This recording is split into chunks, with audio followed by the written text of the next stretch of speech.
He's ready. He's poised. Okay, there's part one. Now finish him off. Finish him off. He's calling for it. This is it. This is it. Your career's on the line here. Do it. Do it. This place will erupt when he picks him up. He's got him up. Oh, hell yeah. 1, 2, 3. Thank you. Thank you. We've got a new heavyweight champion. Climb the ladder, kid. Make yourself famous. I just had an out-of-body experience. What did we just see? What did we just see? He got him in a power slam! He got him in a power slam! He got it! Simmons got it! Simmons has won the match! Simmons is a champion! I've always maintained that reality is for people who can't face drugs. Shit is about to get real.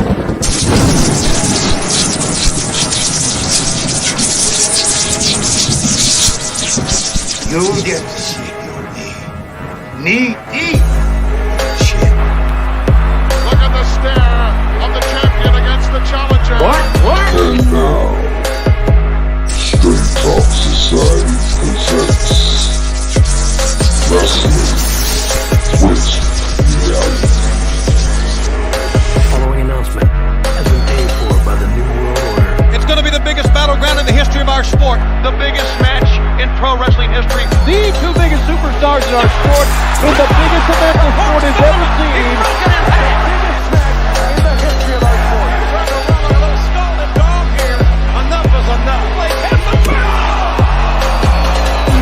That's enough. No! Oh, God, that's enough! Stop it! Man, listen. It's tougher than a $2 steak. Who is your daddy? Who's your daddy, Undertaker? Slam! Slam! Who's your daddy, Undertaker? Lucifer's lips on the biggest times in the WWE! Somebody stop this! Somebody stop the damn man! Enough's enough! What? The irresistible force meeting the immovable object. Simmons got your grill! WWE Dynamite. Ladies and gentlemen, may I have your attention, please? It's time. Let's rock. I can't do it. We'll do it live.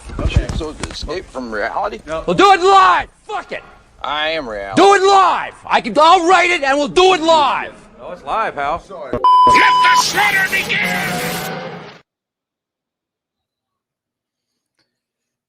We're live, pal. Yes, indeed. What's going on, Trevor? What's up, Straight Talk Society? This is your host, Trevor, and welcome back to another episode of Wrestling with Reality. Here's your 2023 Money in the Bank review, and I'm here with producer extraordinaire Vancat. What's going on? All right. Oh, boys.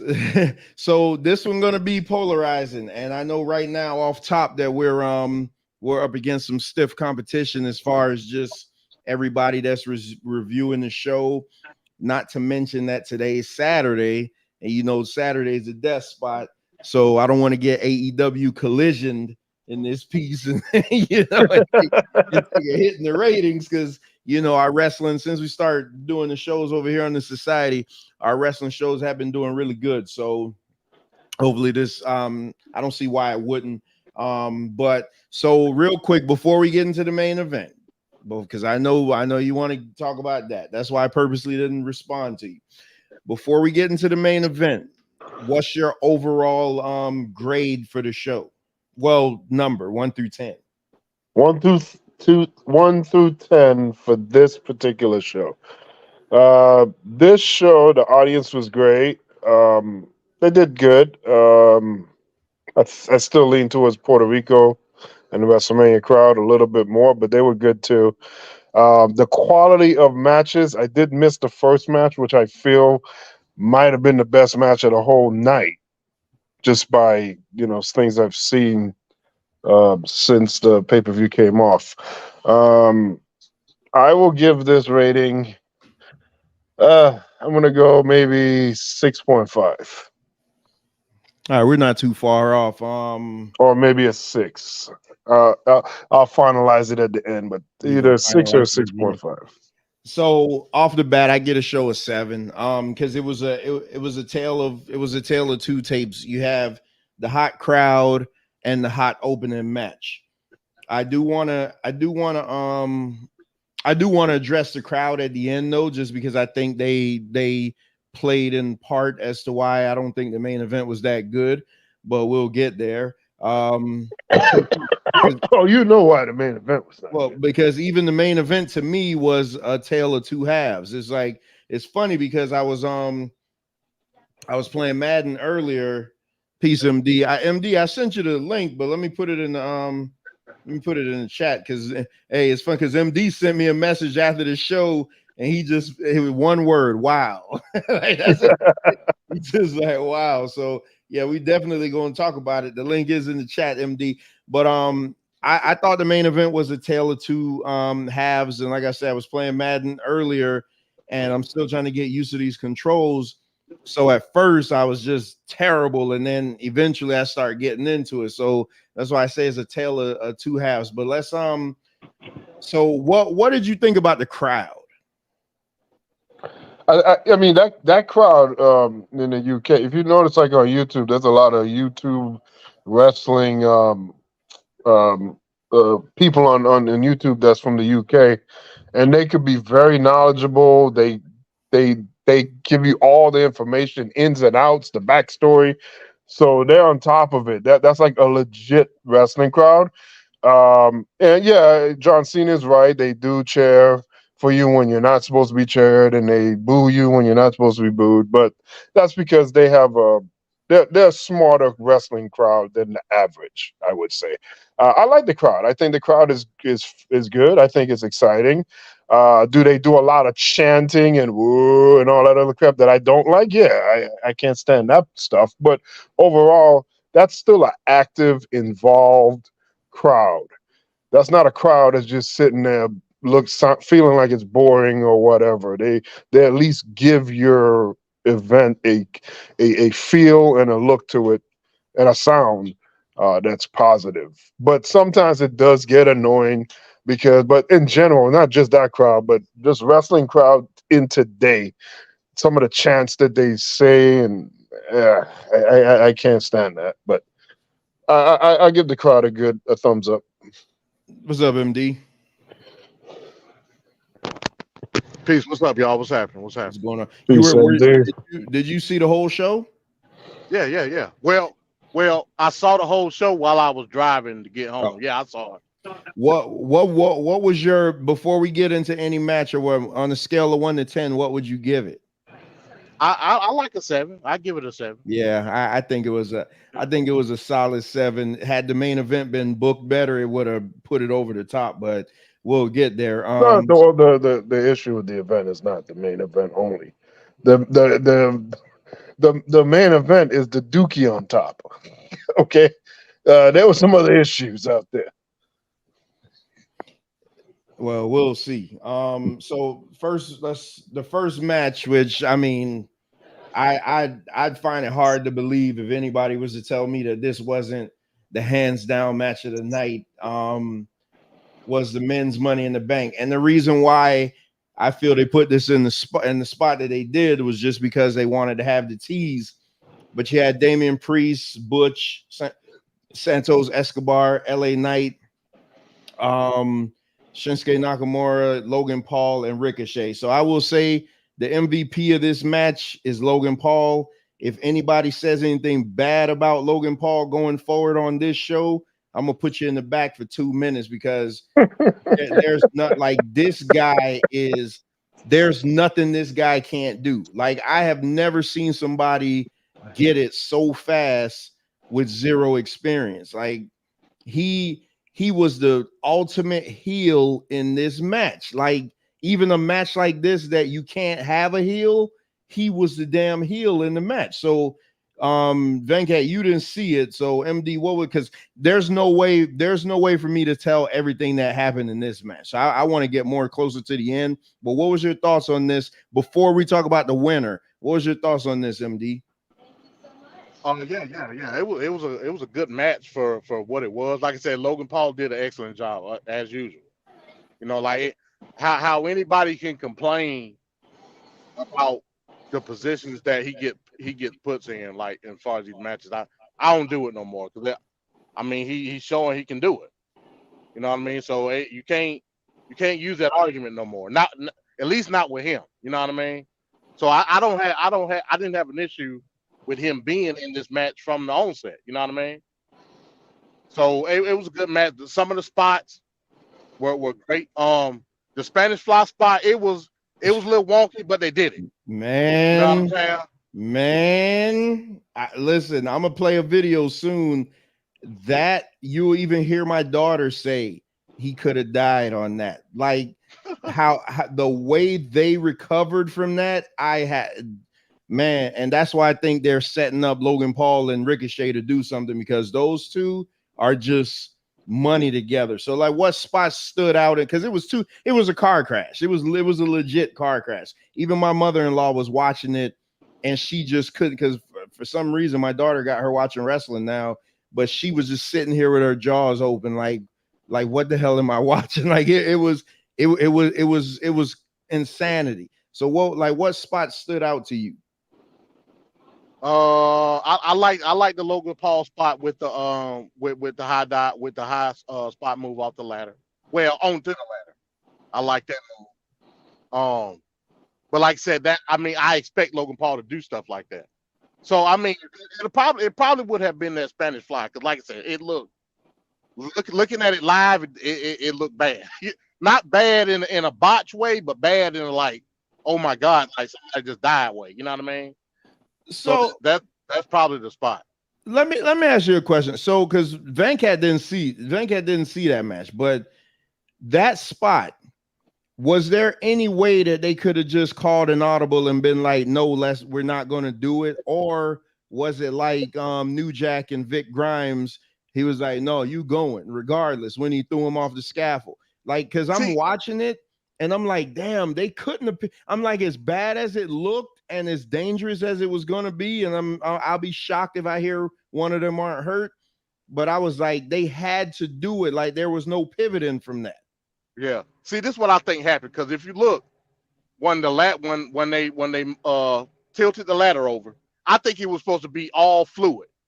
I think they were supposed to bounce. Soon as they hit the ropes, they were supposed to do the Spanish Fly. You could tell, but they got Logan Paul's legs got caught up in the ropes, and they was on the ropes for a good 3-4 seconds before they did it. I think they was thinking like, damn, like we got caught. We got to do it though. And it was more like it was more like Logan Paul tried to roll and not flip. You know what I mean? If that makes sense, in the Spanish Fly. But I don't think he rolled all the way completely. You know what I mean? Man, that shit. I think they were supposed to bounce off the ropes and do the Spanish Fly immediately. I was watching caught up. I was watching Triple H. He just finished a while ago, just a little while ago, on the press conference. And Triple H was saying that nobody got injured tonight except for one person. He didn't want to say who it was because the injury was the person walking to the back, and when they were walking, they rolled their ankle. Oh, so it was like a non-issue, you know. They just twisted their ankle, but so everybody, I guess, came out of that okay. How the hell can you come out of that match okay, but then twist your ankle? Yeah, so, they misstepped or whatever. I didn't see the video that you sent me. Is that pertaining to the main event or to? Yeah, it's pertaining to the main event. Right, you can play it now or in the middle. I'll play it closer to the main event, because I'm really gonna blow through these other matches, because there was no match. So I'll say the reason I gave it a 7 was heavily on this the first match, right. This match and the crowd, but then I'm going to shit on the crowd later. This match, the crowd really made it. Like, I was thinking 6.5, but I'm like, nah, I can't take away from this match. It was that I can't even, you can't do it justice trying to recap this. Logan Paul and Ricochet diving, on the ladders at the perfect time. Logan Paul being the perfect heel. MD, I don't know if you remember when they all were attacking him at the beginning. Yeah, at the beginning. Logan Paul was doing the one thing. I'm like, man, Logan Paul is doing the most logical thing. He's trying to run up the ladder versus everybody standing there and repositioning the ladder and grabbing, and they got to get down and reposition. I'm like, man, this dude's going to be a true heel and just run up there and get the ladder and let this match be over. And I would have been perfectly okay with that. Like, it was and with the whole LA Knight thing. So let's talk about the winner, because I said that it had to be LA Knight. LA Knight was the most over guy on the show. Again, they Cody Rhodes us again. Yeah, and it's good. That's a good thing. I mean, that's a good thing. Like, how many times, and I did read a story that Vince McMahon is like really, really entrenched in the back. So it's not where he's just popping in now. Like, he is back. So, but how many times can they keep getting away with this? Like, because I know what Van Cat's going to say, and you're going to be like, oh, it's the story and it's the this and that. But you got to remember the guy's 40. Yeah. The guy's 40. Like, injury can happen. Injuries happen, and then you derail again. The moment they had the spot, man. The guy was. They had the guy. They had him. Well, I think you got to look at Damian Priest. I don't think he's that young either. Yeah, Damian Priest is like 41. Exactly, and Damian Priest, remember, he didn't make WrestleMania. So then they paid him back at Backlash by putting him in like one of the main events, and he had a nice showing. And I think they're kind of rewarding him for that. And I like how he had the briefcase later on in the other match, and we'll get into that. But I think that I just had to clap for Damian Priest. He got a little moment there because you got to look at his career too, and like what he's been through the last year and a half or so. He hasn't had the real best moments, the real stellar spots, and he's capable in there too. So it's good that someone like that winning. I'm good with that. LA Knight, it's not too late for him, and you could see him just organically just getting some sort of a push to help him move in his way. But I wasn't against see my partner Jermaine saying LA Knight. I'm telling you, man, everybody, LA Knight should have won, but I'm not against Damian Priest winning. That's the thing. But had LA Knight not been in there, then I'd have been like, okay. But MD, who'd you pick? I forgot. Who did you have winning? I picked LA Knight. You had LA Knight. As a matter of fact, all of us picked LA Knight for the most part. WWE knew what they was doing, because watch WWE the shorts that they were doing. It was all LA Knight. They did behind the scenes with LA Knight at Monday. They did all types of stuff. They swerved us, man. They swerved us. Then after that, towards the end, after women picking, I changed it to Logan Paul. I thought Logan Paul would win. But I don't think LA Knight needs a Money in the Bank as much as like someone like Damian Priest. I don't feel like guys that can start a program and work their way into a push like LA. I feel LA Knight can do that. Damian Priest, it may be a little tougher sell. So him having the Money in the Bank, him being a heel and everything, I think that's perfect. You remember a guy named Cody Rhodes? Guess what Cody Rhodes was doing tonight? Cody Rhodes was wrestling Dominic Mysterio in a shitty match. So yes, I remember what we said about that match. So don't tell me that somebody needs to wait and do the whole journey thing. Well, remember, you gotta strike while the iron is hot, man. No, you don't. No, ridiculous. if you'll always be ready when your time call. You'll always be ready. It doesn't have to be like at that moment. You'll be ready when your time call.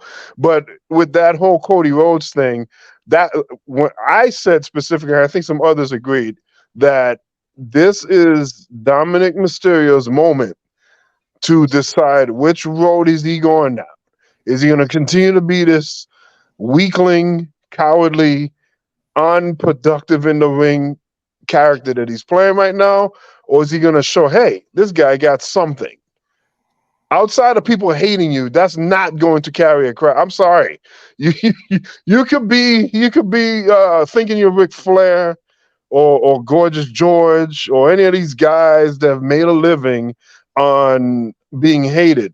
But the thing that they got that he doesn't is outside of being hated, they're damn good in what they do in that ring. Dominic Mysterio has never shown in the ring that he is worthy to be in there to begin with. And the other thing is, people hated Ric Flair because he was that good and he got over. People hate Dominic because he's not that good and they don't want to see him. So he needed this match with Cody Rhodes, who's had a history of getting and leading guys to great matches. He needed to use this match as his Steamboat Macho Man type deal. He needed to show out right now in that match, and he didn't do it. He didn't do it.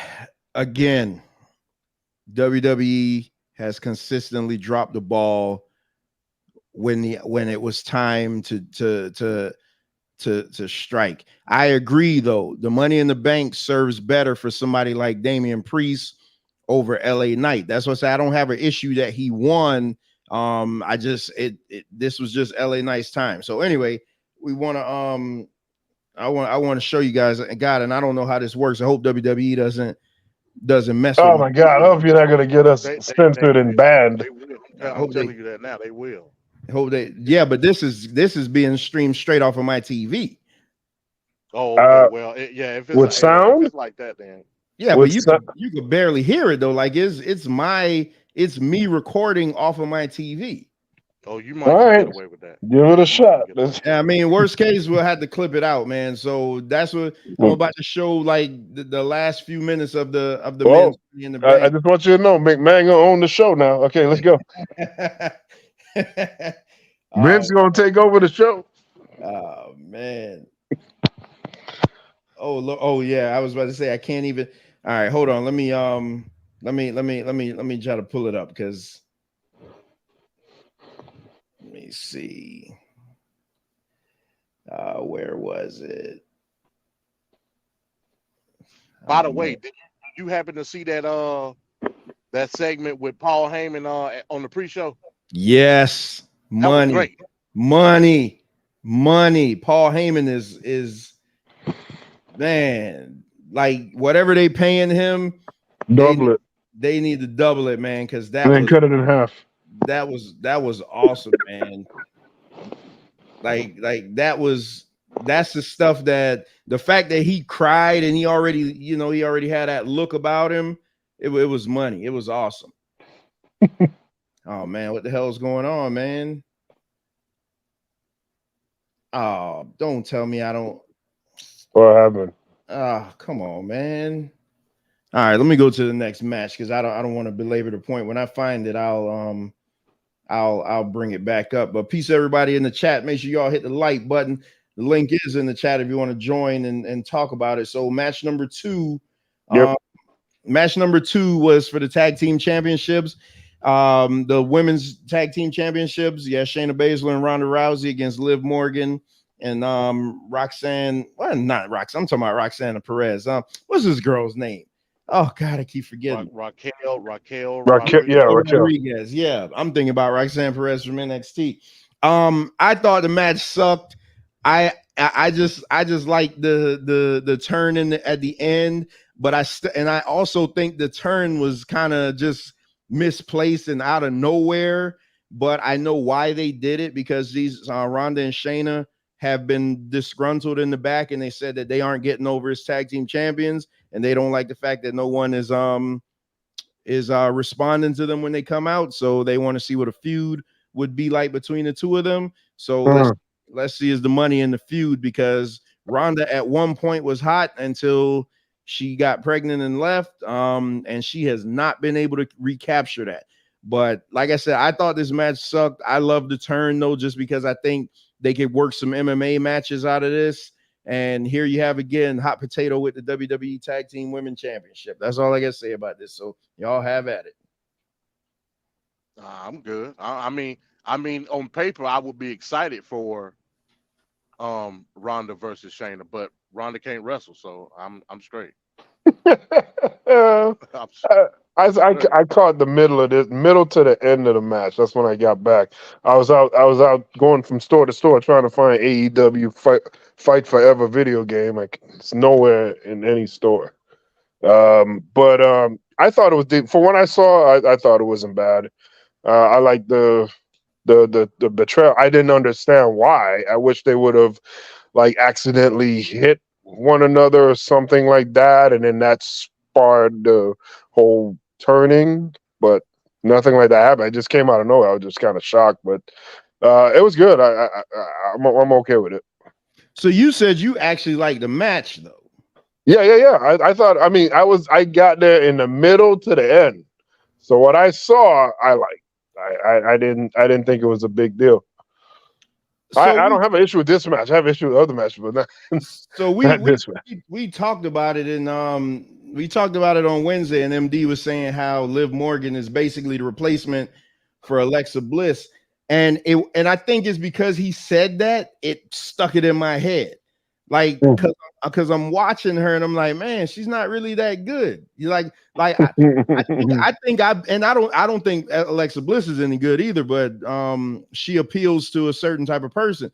But I looked and I was like, damn, I'm watching her in-ring movement, and when she's doing the Oblivion and stuff, nothing's fluid. Like nothing she does is fluid, which you don't always want it to look, choreographed and everything like that. So you could take some sloppiness, but like everything she does, it just looks like she, has to think about it. Like when you watch Dominic Mysterio wrestle, watch him wrestle and he's always thinking. Like nothing he ever does is just like, oh, I'm gonna just move. With him is always like left foot, right foot, left foot, right foot. And that's how Liv comes off. And Ronda seems unmotivated. I hope her contract needs to just hurry up and run out. Yeah, she should not be here and just be done with it. Yeah, she doesn't want to. She doesn't want to be here. Like that, the shine is off of that. She had that one great WrestleMania match against Triple H and Stephanie with Kurt Angle, and that was about it. She had the title run, the first one. Ronda's no good. Shayna Baszler, they need to return her back to the NXT Shayna Baszler.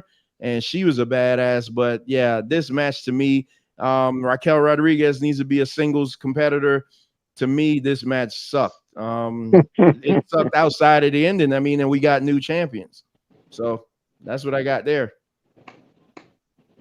But I was able to find my video. Unless you had something else, MD. Nah, I'm straight. Go ahead. All right, so we in my house we always record reactions, like reactions to certain things, and you kind of knew that the end of the Money in the Bank was coming up. I didn't know it was going to be this long, so WWE, just please don't mess with my video, please. So let's see, where is it? Is this it? Yeah.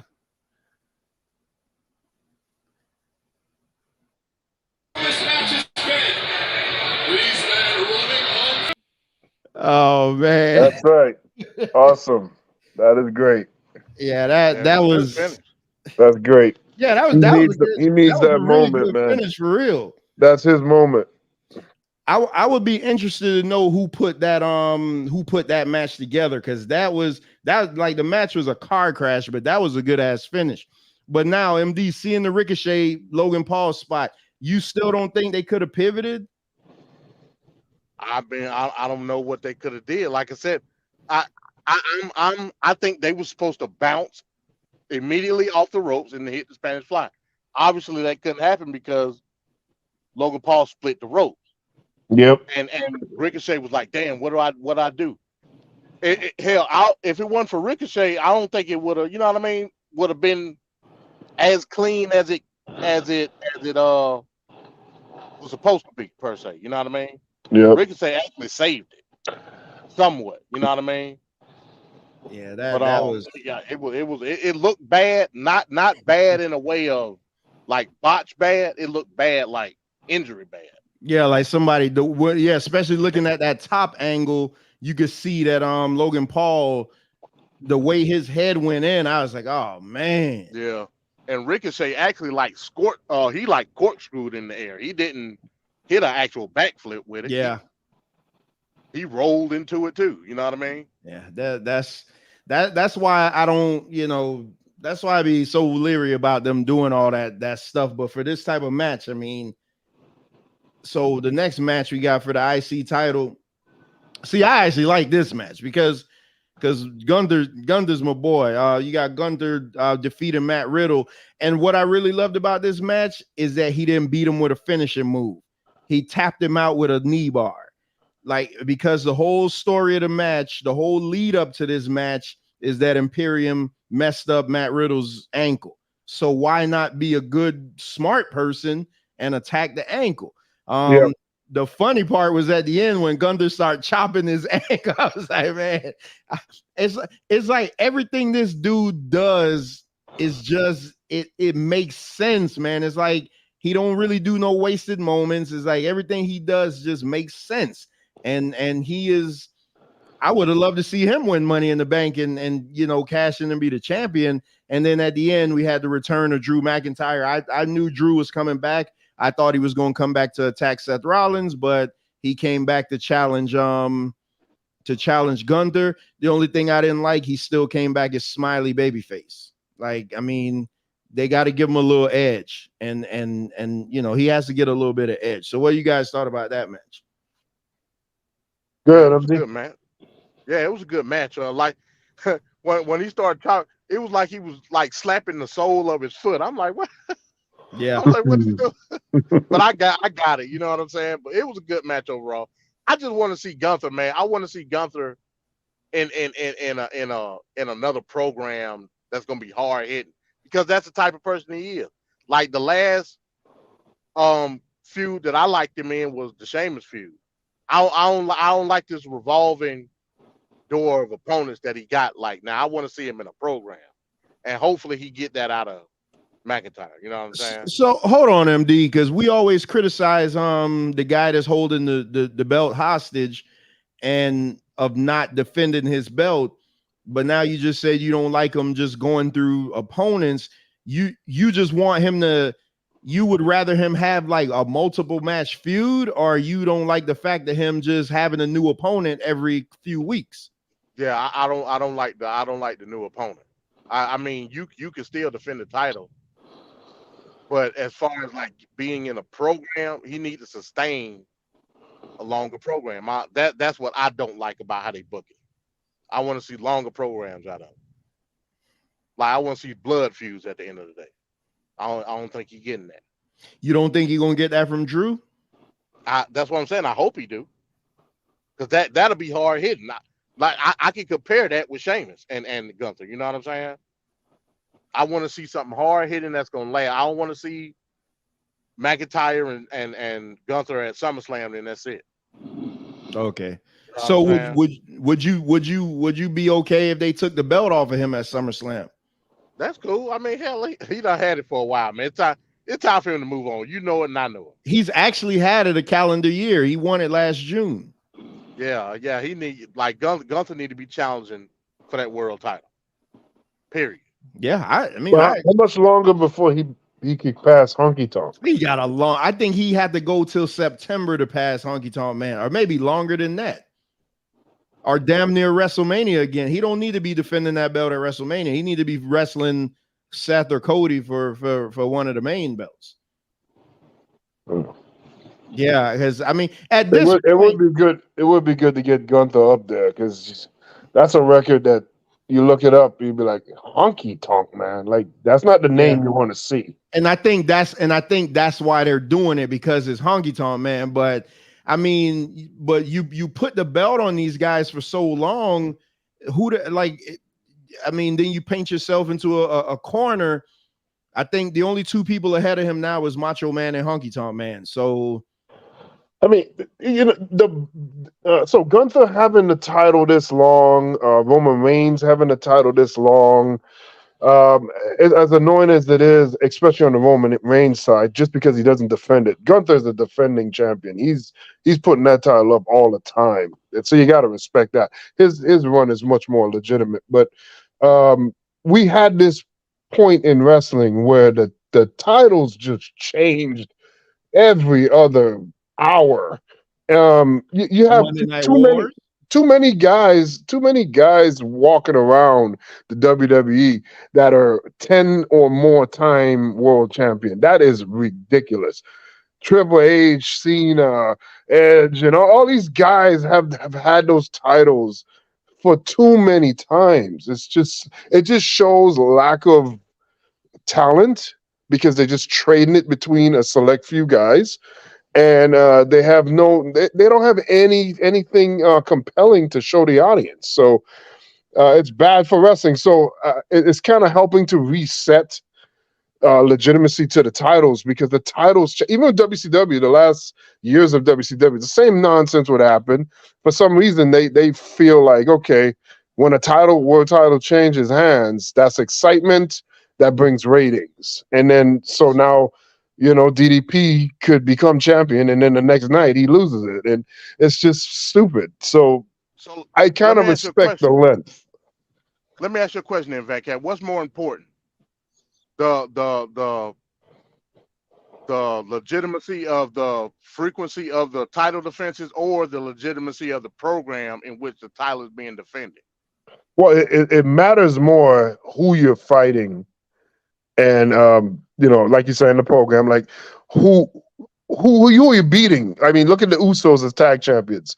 They're supposedly great. Who did they beat? They're in a time period where there is no great tag teams. So who they beat? So how great are they really? Yeah, you can't compare that. You can't blame them for that. And you can't compare that to a singles title. I'm sorry? You can't compare that to a singles title. Yes, I can, because you can look at Roman Reigns. It's the same nonsense. That's a booking issue. Huh?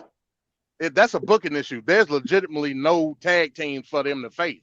Exactly. But at the same time, got everybody though. Yes, but at the same time, they have the record for the longest length of being champion, and they're bragging about being the best tag team because of that record. It's made up, Van Cat. Stop acting like it's real. Oh Lord, it's not. It's not that. Acting like it's real. Oh my Lord. Okay, you go 1 minute saying, "Oh, how many titles they won? How many did? How many that?" I'm just saying, you can't have the bragging rights. Forget the fake part, the predetermined nature of it. I'm just saying, on paper, they have this amount of length of time. So that would indicate that they are one of the best. However, they did it during a time period when there wasn't any parity or any real good tag teams around. So their run isn't as legit as a run like when you're facing major tag teams or major singles wrestlers and like you've knocked down everybody. Just give us an example. Like who? Let me broaden the question real quick, Trevor. Okay. Has Gunther been a top mid card? Now, one of the top mid card star. Is Gunther the top mid card star right now? Yeah. To me, he is. Okay, compare it to like people that have held a mid card title, like Perfect, Shawn Michaels, that were in meaningful mid card programs. Has Gunther been in a meaningful mid card besides Sheamus?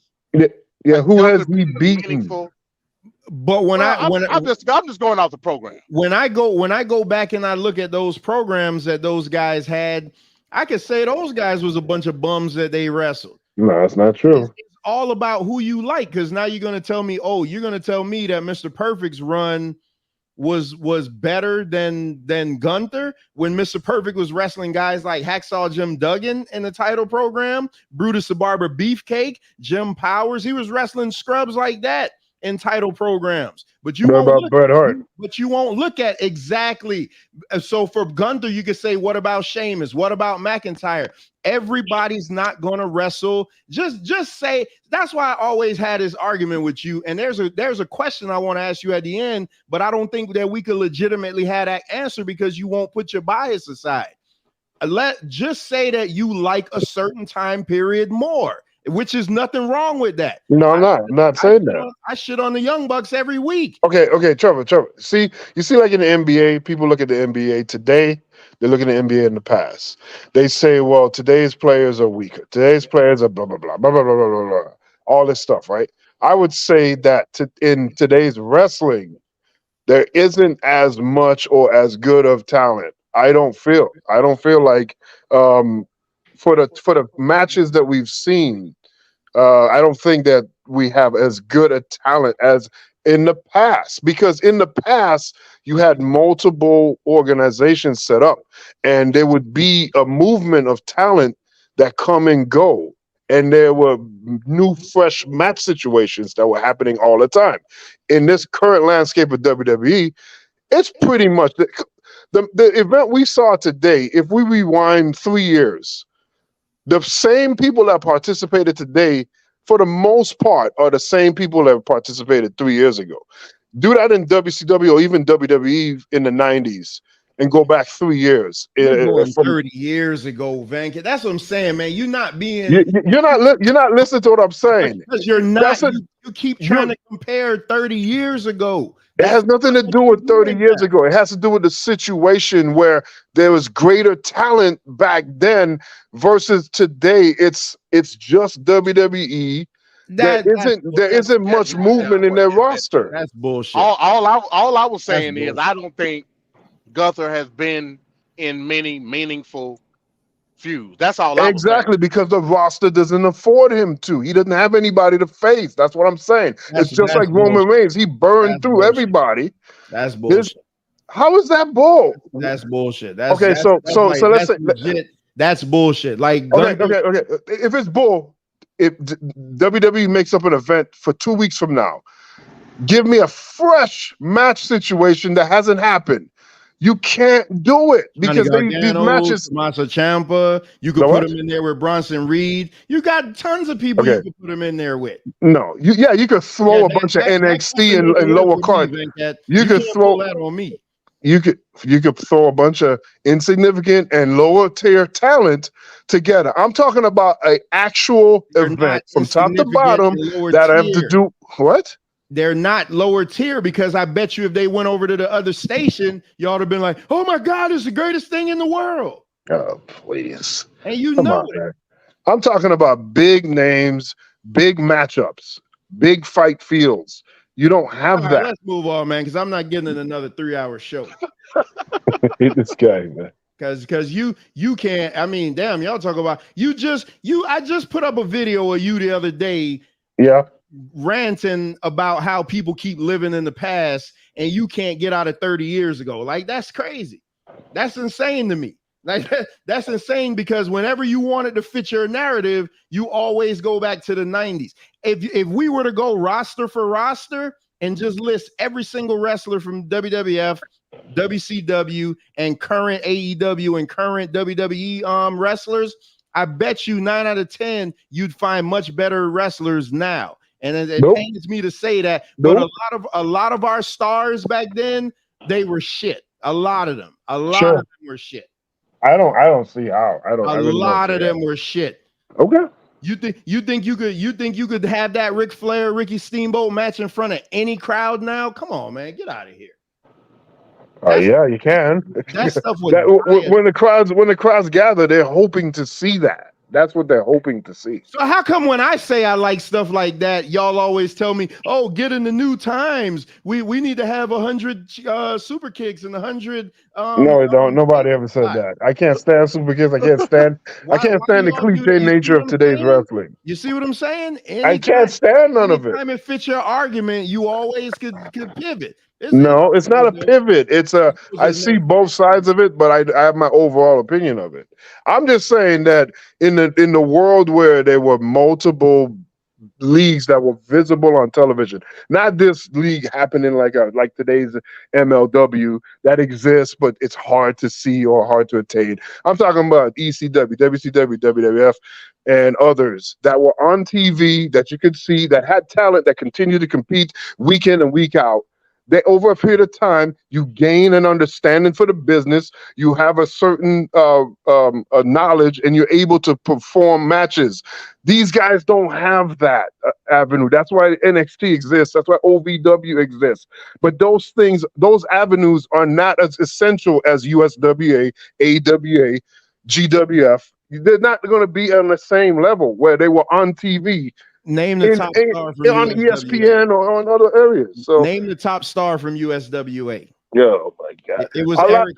It was Eric Embry. It was Eric Embry. Now tell me how much money Eric Embry would draw on the main stage. You know that USWA produced Undertaker, Stone Cold Steve Austin, Cactus Jack, the Harlem Heat.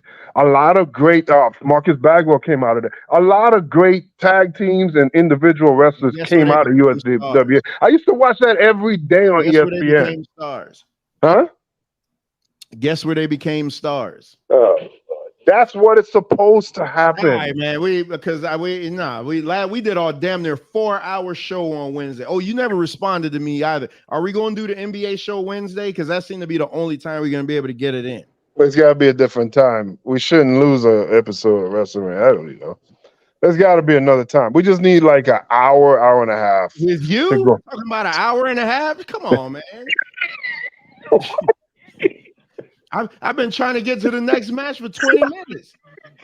You romanticize in the past, and when we talk about wait a minute now. How all of a sudden I'm the man? And everything we talk about all the trades and everything that's going on. Back in the 1920s, they weren't a guy stayed with his team because we need to talk about Damian Lillard wanting to get out of there. And Lord, I'm sure you want to talk about that. He's coming to Miami. I'm telling you. Next match. All right, so the next match. MD, you had any other thing on Gunther and Riddle? Nah, that's it, man. My bad for getting the heat up. My bad. I shouldn't have said that. That's what I'm saying, man. I want to. There's a conversation that I want to have with Venkat, but I don't think I can have it because I don't think he'll be objective and have a real. I damn sure can't have it with Mike because the minute I have it, Mike gonna be like, "Oh no," but see, Vince McMahon, like he won't just sit there and be like, no, let's look at this objectively. But there is I watched the Dark Side of the Ring episode the other day, and I'm like, damn, man, I want to have a deeper conversation on this, but I can't. All right, so next match, again, I didn't think this one was good. The more I'm thinking about it, I might lower my score to about a 6.5. You should. But Cody against the wet paper bag Dom, I don't care what you say. Dom gets heat, but I agree he's not there in the ring just because that shows you that genetics aren't, just because your dad was good at something don't mean that you're good at it. He's not fluid with it yet. Like he needs to stop doing the 619. First thing. That's like an old lady doing it. Yeah, I mean, his 619 is terrible. Like he has the worst 619 I've ever seen. But Cody, who should be WWE champion right now, has to bide his time with Dom because Brock Lesnar can't show up for work. It would have had killed Brock to even come out and attack him at the end of the match. He's not going to take a flight like that just to do that. Brock. Yeah, but Brock. And then the interesting thing that they did in this, admittedly, I haven't been watching the weekly TV because it sucks to me. But Cody apparently has been faking the arm injury. Or that's horrible. No, let me don't say that. No, that's horrible. No, the doctors cleared. So they said this in the broadcast. I know. I heard that. I heard it. The doctors cleared him again. Yeah. I don't watch the weekly TV, so I don't know. But I It didn't wasn't a agree. dick move though. That like Cody, I guess, baited him in the match, thinking that his arm was broken. Yeah, I thought that was unnecessary. That was stupid. That made the whole thing look stupid. Especially if you watch the last pay-per-view with him having this pain in his arm, and the match was all about the pain and the pain, the pain. And now we're like about a month later, or a little bit less than a month later, and he's throwing off the thing. That's just stupid. Like you just totally killed the storyline from the last one doing this nonsense, and it's not needed for an inferior opponent like that. You don't need to fake him out. Just beat his ass and keep it moving. So I thought that was an unnecessary little thing, him pulling off the cast. I was so disappointed in that. Yeah, the match was what it was. I wasn't expecting nothing from Dominic. I know we had the conversation Wednesday about him having a spotlight put on him, and I wasn't expecting nothing from Dominic. I just wasn't. I was just hoping. Dominic played his role perfectly.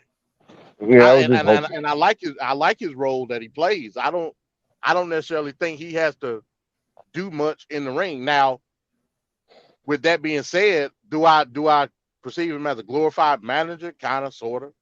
You know what I mean? But I'm looking at Rhea Ripley out on ringside. See, and I'm gonna be honest with y'all. With the titles that we got in the WWE, and this may be controversial, we might have to end up going back to brand exclusive pay-per-views. There's no reason why Rhea Ripley should not have a match at my bad, not pay-per-view, premium live event. No reason. So if for the sake of keeping the show short enough to do it, you got all these champions, we might have to go back to brand exclusive shows. It might not. You ain't got no choice. No reason for Rhea Ripley not to be on this show at all. Yeah. But look what they did, MD. They had the women's title match on SmackDown. Well, so that's basically what you're saying. That, and I didn't have a problem with that. They had the tag team title match on SmackDown, which KO got hurt. I don't know the ins and out of that. And they had a house show last night. Why would you do a house show before a match? One thing I do agree with Moxley. I mean, he's a terrible wrestler, but he did say this. He said that he was telling the story, and he was saying it was before WrestleMania, and they had them go do a house show I think it was like some small town in Kentucky. Like you got your biggest stars, and you're sending them to Kentucky to do a house show before your biggest show of the year. Like it's ridiculous. I don't get it. I don't know why. And how is exactly the biggest show, the show of immortals, the biggest stage, but grandest of them all, right? You're gonna do that, and then you got these guys coming in potentially injured, tired, and weakened. How are they gonna put on a good show? You should want them at their absolute best to be able to do the absolute best on the match. So it's just stupid. It's all about business. They don't care about the fan. They don't care. They don't even care about the match. They call matches that are mediocre. Oh, it's great and this and that and whatnot. It's just all promotion. It's to the point when they don't even sell the matches. Like you can't. I don't know what's gonna happen with the event a day or two before the event, because they're not even bothering to advertise the matches that are happening. They just show the name of the event, WWE logo, and they're selling the company. Vince McMahon said it himself. He's about selling the company over selling an individual. And they definitely are doing that because they're not even bothering to, like, I'm finding out about these matches last minute. And every time we do these events, these premium, I don't know how it's premium, we're finding out matches at the last minute. What event was that we just did and we didn't even know? You asked me the match card and I was like, shit, I don't know. Exactly. And if you don't know, then you know that's a problem. Because I didn't know the full lineup for this one. I'm like, is it 7 matches or is it 8? I don't know. Because they don't. You remember back in the day? Here I am going now. Back in the day before, man, and all companies used to do this, but WWF was really good at this. Yes. Before the pay-per-views started, they'd be like, Vince would be like, tonight we're gonna have such and such 15 matches, and you're gonna see versus. Yes. And like I'm trying to remember where that changed at. But yeah, it's all about the logo, the brand now, because that's why the belts have the big W in the middle. It's Right. all about the belts. And I you mean, notice with the WrestleMania covers, there's always a million guys on there. yeah. You never have the singled out main event, two guys face off each other like it used to be. And that's kind of jarring, and it takes away a little bit of it. But I don't like either that everybody gets to be on WrestleMania. I do not like that because Right. back in the day, No, there you go. that's why they had to keep. That's why WWE needs to keep stats, because it's like if you win a certain amount of matches, you should be able to make. It's just like SVDL. You know, in order to get to the playoffs, we had to have a certain amount of debates. If I don't see you 6 months out of the year, and now all of a sudden you're on the WrestleMania card because I need to fill it up. Yeah, I have a problem with that. Everybody shouldn't be able to make the pay-per-views. They shouldn't. It's not reward everybody. It's supposed to be give me the best product that justifies spending the $60. Exactly. I totally agree with that. Oh, one more sidebar. I just want to bring up Wade Barrett. He's trash, man. They need to get him off. Yeah. He should not be commentating. Why? Why you say that? Why? Why? That guy is complete garbage. He's saying some of the most nonsensical bull. I'm sitting there watching it, and he's like making up excuses for like I think it was Bailey. Bailey knocked her teammate off of the ladder. He's like, oh, well, color guy. So like every heel color guy, huh? No, not like that. It's different. The Bobby Heenan, the Jesse Ventura, it's a little bit different. And plus, they're way more entertaining. He sounds like he's just garbling marbles and just saying anything out the ass just to be whatever. And it doesn't hit. He doesn't hit like that. You're a xenophobe now. You against the guy because he's British? I'm not against the guy that's British. That's absolutely ridiculous. I point out one guy from one place on the earth is doing a bad job, and I'm like against the entire nation. Like for me, if I said something about a woman, it's all women I'm talking about. No, I'm gonna say something. Really, you Tupac at me? I'm gonna say something about a woman in this match. I'm gonna give my disclaimer right now. What I'm about to say before we review this ladies' Money in the Bank match, which I actually thought was good. It got better towards the end. We got Io Sky, got Trish, Zoe Stark, Bailey, Zelina Vega, and Becky Lynch. So I'm gonna say this before we talk about the match. I'm gonna say this, and this is me saying this. None of the panel guests, none of the co-hosts share this opinion. They do, but they may not want to say it out loud. I think all female wrestlers, if you don't have any ass, should stick to wearing trunks like Io Sky and Zoe Stark wear. Because when you see somebody like Becky Lynch wearing that type of bottom, it accentuates the fact that she's got a pancake ass, and it's not flattering. It does not look good. And again, they're trying to sell something out there, and to me, it just doesn't serve its purpose. So there you go with that. The views and opinion of Trevor Johnson are Trevor Johnson's only, and does not include the remainder of the people on the panel. All right. So at first, this match was shit to me. Like at first, I was just sitting there watching. I'm like, man, are they? I'm like, here's a match that doesn't need to happen. They're just giving them this spot because it's Money in the Bank, and we got to include the women. But it got better. Trish, I thought was going to be a train wreck in this match. Surprisingly, she did pretty good. Becky Not Lynch, so good with that broken nose that she had. Yeah, okay. So it was because I was looking at it and I'm like, oh, like did the makeup? I mean, she already looked suspect in the face, and then to add that to it is just yeah, her face. I saw the nose and I'm like, damn, what the hell happened with that? But Plastic surgery make your face pliable like that. It's pliable. I just thought like to me, like I said, it got much better at the end. I like the way. The one thing I did like in this, which is different from any Money in the Bank that I saw, is that you actually had teammates in there and they were working together for a time. So like kind of like a tag team Money in the Bank. I don't think I ever saw that, but I like the handcuff spot, even though Zoe was having a okay. So now hindsight being 2020, I know that she wasn't having a hard time because had she cuffed her in the bottom of the rope, then you wouldn't have got the finish. Well, the real problem is towards the end when the handcuff went in the mouth of Bailey. That was ridiculous because it came out of her mouth and then they put it back in.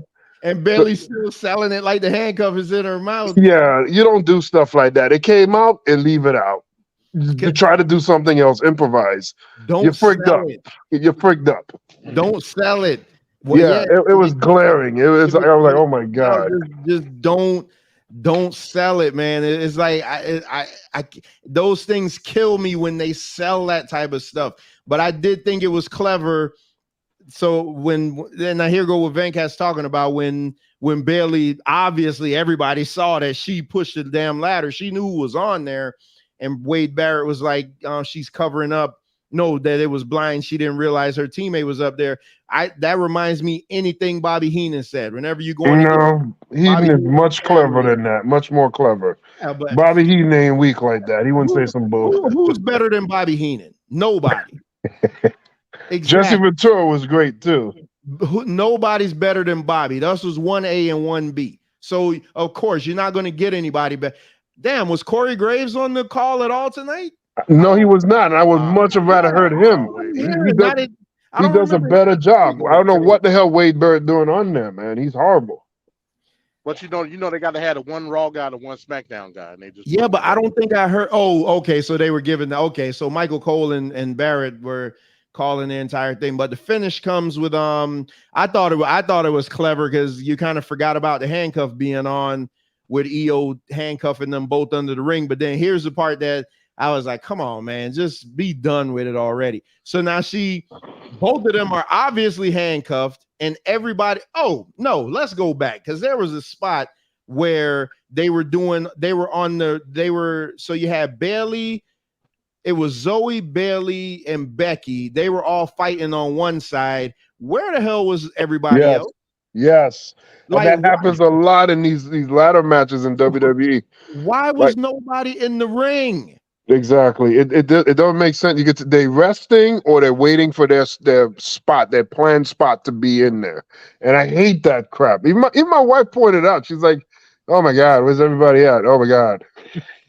Yeah. But I got to give Zelina Vega credit with her what was that? The Code Red she did off the top. That was nice. That was nice. I thought Zoe was going to miss the ladder. I was just like, please don't miss the ladder. Please don't miss the ladder.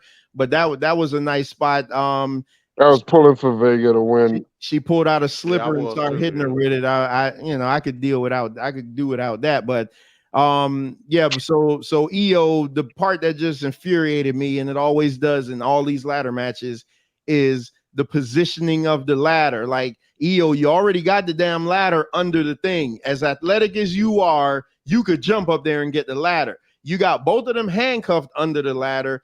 Why wouldn't she just climb up the ladder where she was? She got to get down, go over to Bailey's side. What do they want to make it look like? What do they want to make it look like? Oh, because she's stepping over Bailey now. And that's what it is. That's what they were going for. But yeah, like I thought the match was clunky. I did end up liking it at the end. And a lot of times when you have matches like this, I try not to be too critical on them, just because what they're out there doing is some dangerous crap. And I don't want to see anybody get hurt. So I don't want to be like, oh man, you did a horrible job and blah, blah, blah. I'm just like, yeah, it was clunky, but y'all got out of it good. So there was a lot of issues with the match, but I enjoyed the match. I liked the match. I like the idea of the ending, the two of them getting handcuffed, they can't move, and then she's going up specifically on Bailey to get it. And I like the fact that she won. If Vega didn't get it, and then I wanted her to get it, and she got it. So that was awesome. But I wish the match wasn't as poorly executed at some areas, especially when it didn't need to be, especially with the handcuff in the mouth deal. That was Yeah, that was That's horrible. cringe. That's cringe stuff, man. That was horrible.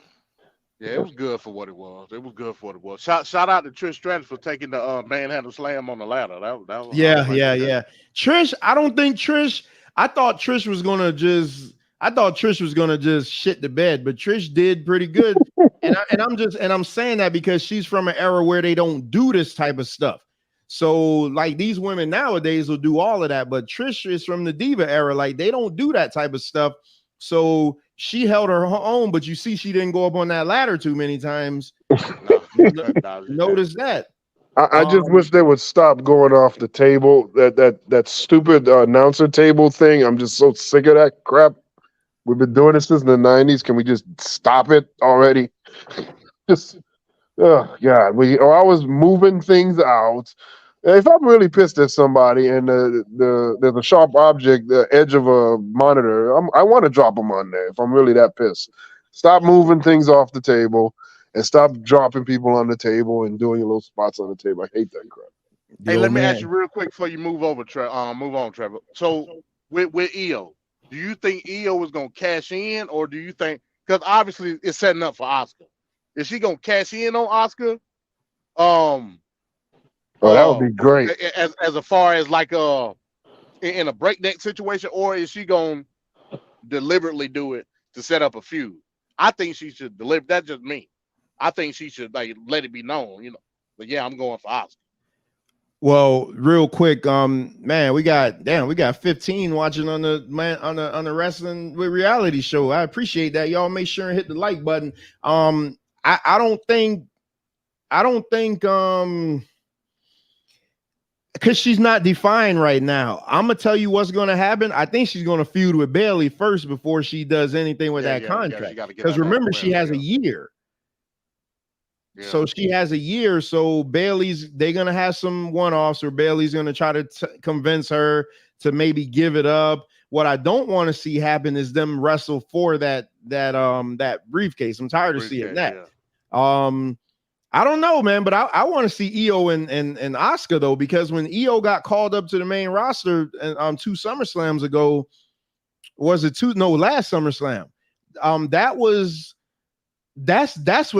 was everybody's dream, that we was eventually going to get EO and Asuka, and now, now that I say it, I mean we ain't going to get it, because God forbid this company strike mustache. Hot. The mustache is here. God forbid they strike while the iron is hot. But I think she's gonna, rather if she's a baby face or a heel. If she's a face, I think she'll call her shot. But if she's a heel, then she's gonna wait till Asuka's down, because now Asuka has to deal with Bianca and Charlotte. So I don't know. I'm just glad, but though there hasn't been a women's Money in the Bank that actually made it out of the event. Like they all got cashed in on the same night. Wow. Yeah. So at least we got one that actually made it out of the event. So yeah, that was the more I think about it, man, I think this crowd made me think that this was better than it was. Yep. And so now here, so again, we haven't talked, and I purposely wasn't answering Venkat. Here's another match to me that was disappointing, and that was the World Heavyweight Championship match. I didn't like it. No, it wasn't that great. I found myself looking away. I thought that they were going to go in there with that crowd and absolutely blow the roof off the place. And it wasn't even better than their SummerSlam match. I just thought it was good, but it wasn't. When you're coming off of everything you heard about Forbidden Door, this is what I thought was going to happen. I thought Vince and Triple H was going to go in there and be like, listen, that Forbidden Door match is getting like 100 stars. Y'all two are capable of doing this. Go in there and have a all out match. Just blow the roof off the place. Logic be damned. Go in there and have an AEW style match. I thought that's what they were going to tell them to do, but they played it. Hell, this was the most WWE match of the night. Like it just, to me, and I didn't like Damian Priest coming out there And okay, so I liked him coming out doing the tease, but I didn't like him standing up when Finn was on the top rope. Why would you care if Finn is on the top rope? Why would you stand up and distract him? And another thing I didn't like, Finn went nuclear and went crazy and hit Rollins with like 3 stomps. He hit him with a stomp off the top rope. He hit him with a stomp on the outside off of the top steps. Rollins gets back in the ring and hits Finn with 1 curb stomp. There you go. And is 1, 2, 3. I didn't like it. I didn't. It wasn't good. It's just like I thought. I knew going in it wasn't going to be good. In the show last Wednesday, I said Rollins should just go in there, beat him real quick, and get the hell on. I didn't expect much for this match, and we didn't get much. I thought this was going to be match of the night. That's what I thought. Because like I said, I remember seeing them live before WrestleMania at Raw. It's one of the greatest matches I've ever seen live, ever. Yeah. I'm not buying what Finn Balor is selling. I don't like that dude. I done gave up on him. But I know. I don't know what the hell Venkat talking about, but these two are capable. These two are capable of having like that. I don't know. It just seemed to me like you would think that, WWE. Oh crap. I miss. Oh shit. All right. Well, I'll say it. I'll say it after this. But it's going to tie into what I'm about to say. So y'all give y'all final thoughts on this match before I go on, because I want to say something. Yeah, it was lackluster. It was definitely lackluster. I don't know. It is what I'm glad it's over. I'm glad it didn't really mean much of anything. So what's next? And they used it. They used it to set up another angle, which was stupid. Yeah. Between him and Damian Priest. I'm like, what the hell? What's next for Seth? I have no idea. No idea. Can't even see it coming. I thought it was going to be Drew, but Drew is dealing with Gunther now. So, yeah, I don't know. Guess we'll just have to see. But so, all right. So what I was saying, we know that WWE is reactionary. We know that all wrestling companies are reactionary. WCW said it. They'd rewrite TV. They'd go on 5 minutes early just to give away the results. And Hulk Hogan has said that they'd change the show right on the fly once they realized what WWF was going to do. And likewise, Vince McMahon acts like he doesn't watch other things, but he does. So with WWE being so reactionary, and I'm going to tell you how I know that they're reactionary, is the thing that happened before this match that I forgot to mention with John Cena coming out. Right. John Cena coming out and teasing a WrestleMania in London was only because AEW is running the show at Wembley. That's right. The only reason they did that. That was 100%. Good point. Because why would you come out and basically say, "Oh, we haven't been here in 20 years. I would like to see a WrestleMania here. Oh, but by the way, you fans are stupid. You don't chant. You cheer for the bad guys. You don't play along. You don't do stuff right. All you want to do is do your stupid chants. But I think we should have a WrestleMania here. What do you think?" That means that they're absolutely going to have a WrestleMania in of course. And it was only because now AEW being in Wembley Stadium is not bigger news than WWE, than WrestleMania coming to London. I don't care what anybody says, it's not. And that was them being reactionary, which is why I said with them being that reactionary and doing that, somebody should have pulled Finn and Seth to the side and been like, listen, y'all probably watched Ospreay and Omega match. I haven't watched it because Bones and Mike act like they can't send me the damn link. But like y'all probably watched that match. Not just that one, Bryan Danielson. So y'all, it's like 2 match of the years back to back on one event. Yeah, he won't even let me get through what I'm saying. I'm just saying. They give me this damn AEW love. I'm actually trying to give AEW some credit here. Speaking of AEW, Collision is on right now. I'm actually going to check it. I'm gonna go check it out. But so you hear the Danielson and Okada match. You see Ospreay and Omega, and you see that they got like damn near perfect. And now Dave Meltzer is saying that Will Ospreay is the greatest wrestler of all time, which okay, whatever. So wouldn't like Vince or Triple H could have just pulled them to the side and been like, hey, have an NXT style match. Just give me that. Just give me an NXT style match because NXT main events were the best. Have an NXT style match. They went out and had like one of the safest matches. And I'm not talking about safe injury wise. I'm just saying like safe, like they didn't do anything. Like there was nothing in that match where I was like, damn, or who Play it by the numbers. yeah, it was like legit paint by numbers. It was just, I didn't like it. And there has not been a Seth Rollins match that I haven't liked since The Fiend. Even his Omos match was good. Yeah.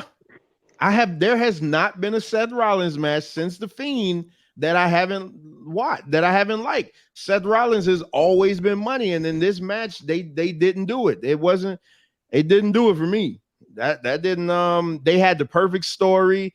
The build-up was good with the videos that Finn was dropping about the whole 7-year thing. Like he didn't go in like it was 7 years. So yeah, that was that. The more I'm thinking about it, this now done gone down to a 6. That's where I'm at right now. I don't think by the time we get to the main event, it might be a 5.5.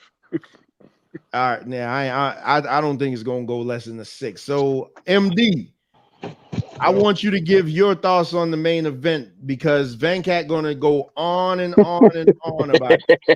And he ain't gonna let nobody. He probably gonna interrupt you about 10 times. So I will just say this before I get my thoughts on the main event. I don't know how long it was. It probably was like 30 minutes. I didn't like 20 minutes of it. Wow.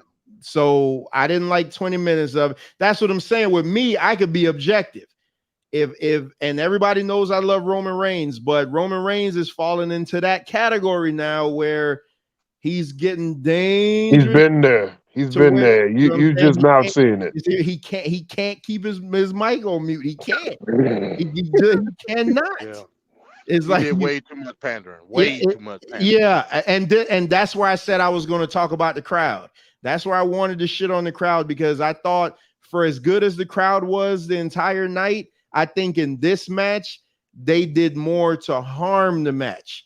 You know, and well, you can't blame the crowd for that, though. Man. The guys are professionals. They're supposed to perform. It was supposed to be a civil war. It was a civil conversation. They were just talking. No, go ahead, MD. Me and Venkat go on mute. Go ahead and get all. No. I say when I threw my hands up is when they were chanting something. Solo was in the ring and he was on the apron. Was it when they were saying stand up if you hate Roman? I believe so. Yeah, he went and sat down on the apron. Yeah.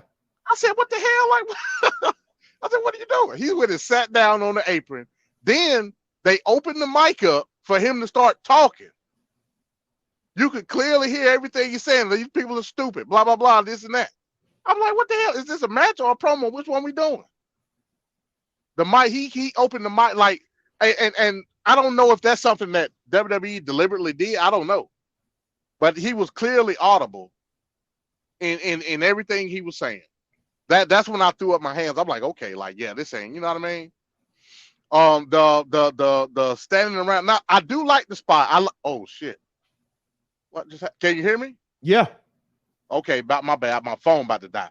So yeah, I like the double pin spot. I like that spot. I thought it was over. It was a great false finish. I give you that. Yeah, that was good.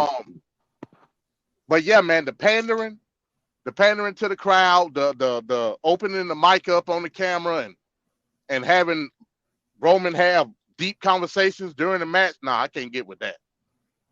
I can't get with that at all. It was a civil conversation, not a civil war.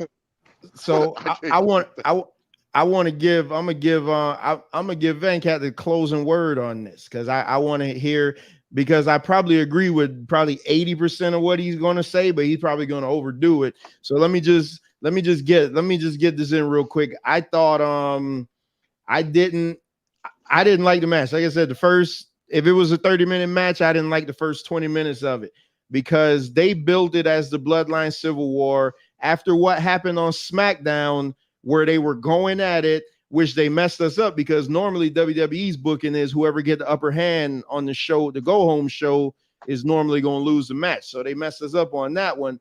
The one thing I did like in the match was at the beginning, and it just, first of all, the match was just boring. It took and if 100. if you have a blood feud like this, don't start the match with a collar and elbow tie-up. One thing I forgot to say in the women's Money in the Bank match that I absolutely loved, Zoe Stark did not wait for the ring announcer to finish the announcements. She ran right out there and started beating up Becky Lynch because she doesn't like Becky Lynch. If you have a blood feud, which they're billing it, the Bloodline Civil War, don't do collar and elbow tie-ups. Come out there and fight.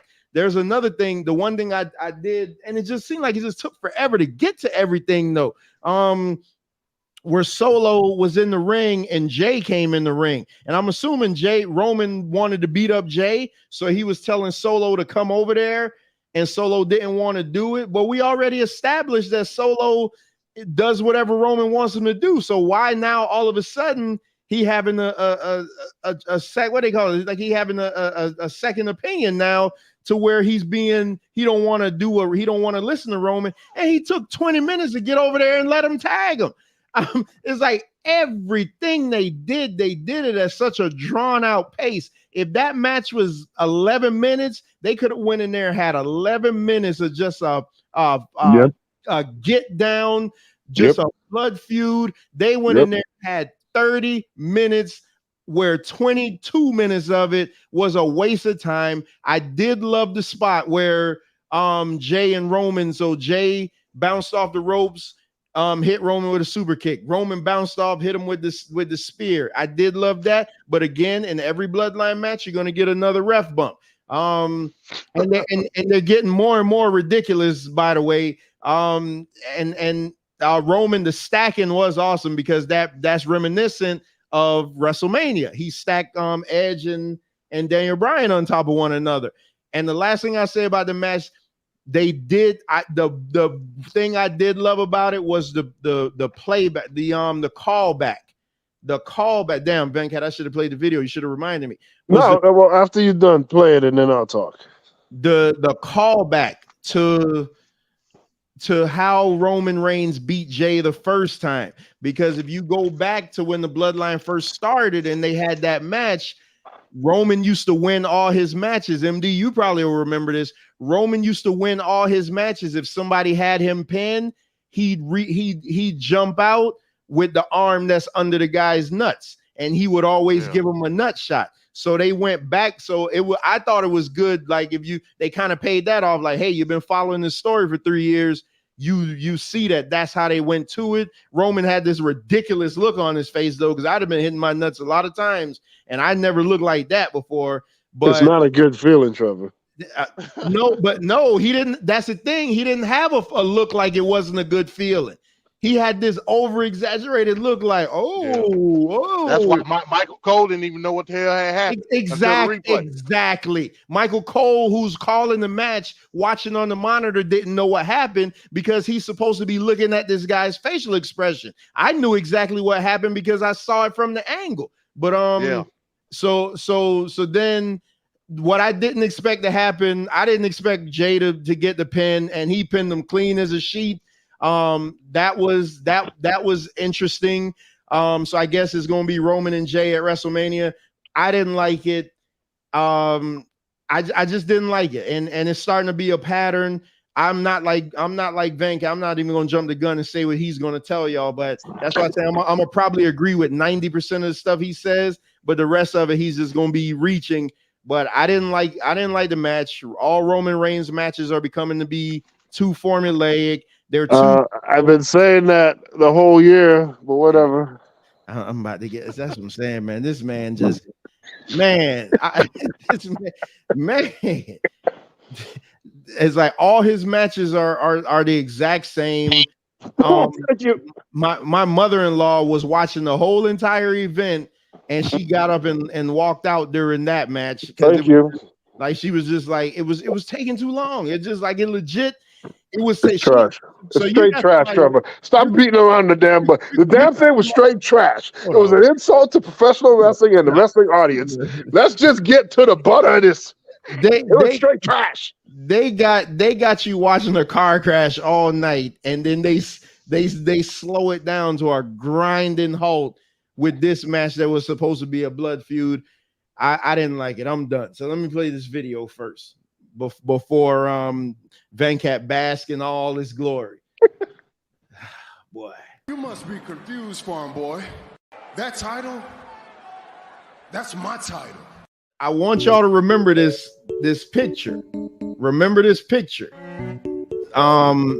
This is a badass picture that Venkat got. But you got the Civil War. You got Roman and Solo versus the Usos. I mean, I got Roman and Solo because they're not going to have Roman lose back-to-back matches. That's definitely not happening. I got Jay, Penn, and Roman. So you think the Usos are going to win this? I said what I said. Roman ain't taking no damn falls. I want Jay to pin Roman. I said what I said. Yeah, Roman and Solo gonna lose. Nah. Yeah, I think so too. How you gonna further the storyline? No, we gonna have to probably take a side bet on this. No. Remember, Roman and Solo just lost at Saudi Arabia. That doesn't mean anything. They're not going to put 2 losses back to back on Roman. They don't think about it like that. Losses don't mean nothing as long as he get to keep the big whopper. Yep. No, man, Roman. No, hell no. Yeah, Roman Reigns probably is going to be the one to get pinned. No. Yes, because that will add controversy. Because he's over 1,000 days. Nobody pinned him in 3 years. So in a tag team match, if he takes a pinfall, the perfect person would be one of the Usos. Yep. Especially with them going through the fight, that would make a lot of sense. That's who you got, Bones? Because that ain't happening. I heard somebody else say that. No, I agree with Trevor. I don't think Roman's gonna lose this match. Ain't no way in the hell Roman ain't getting pinned. Come on, man.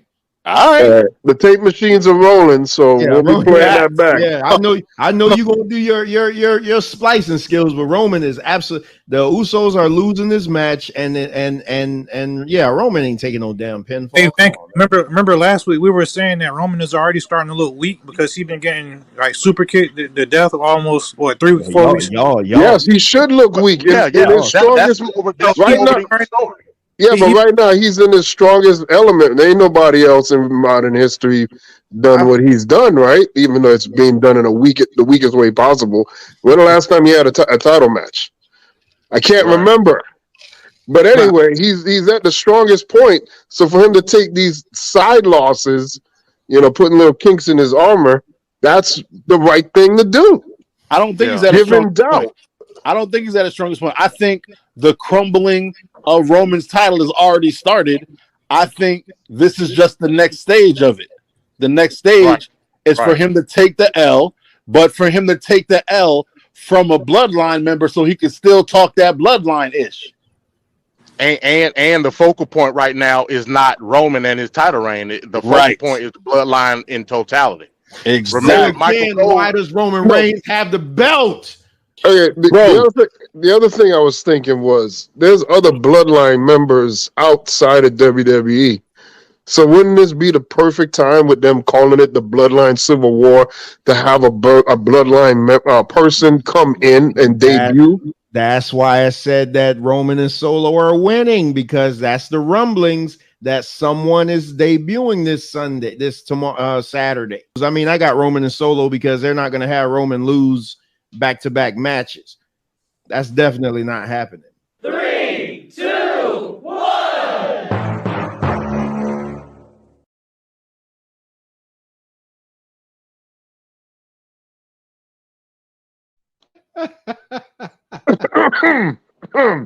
Because I'm the one that talks wild, reckless, and crazy.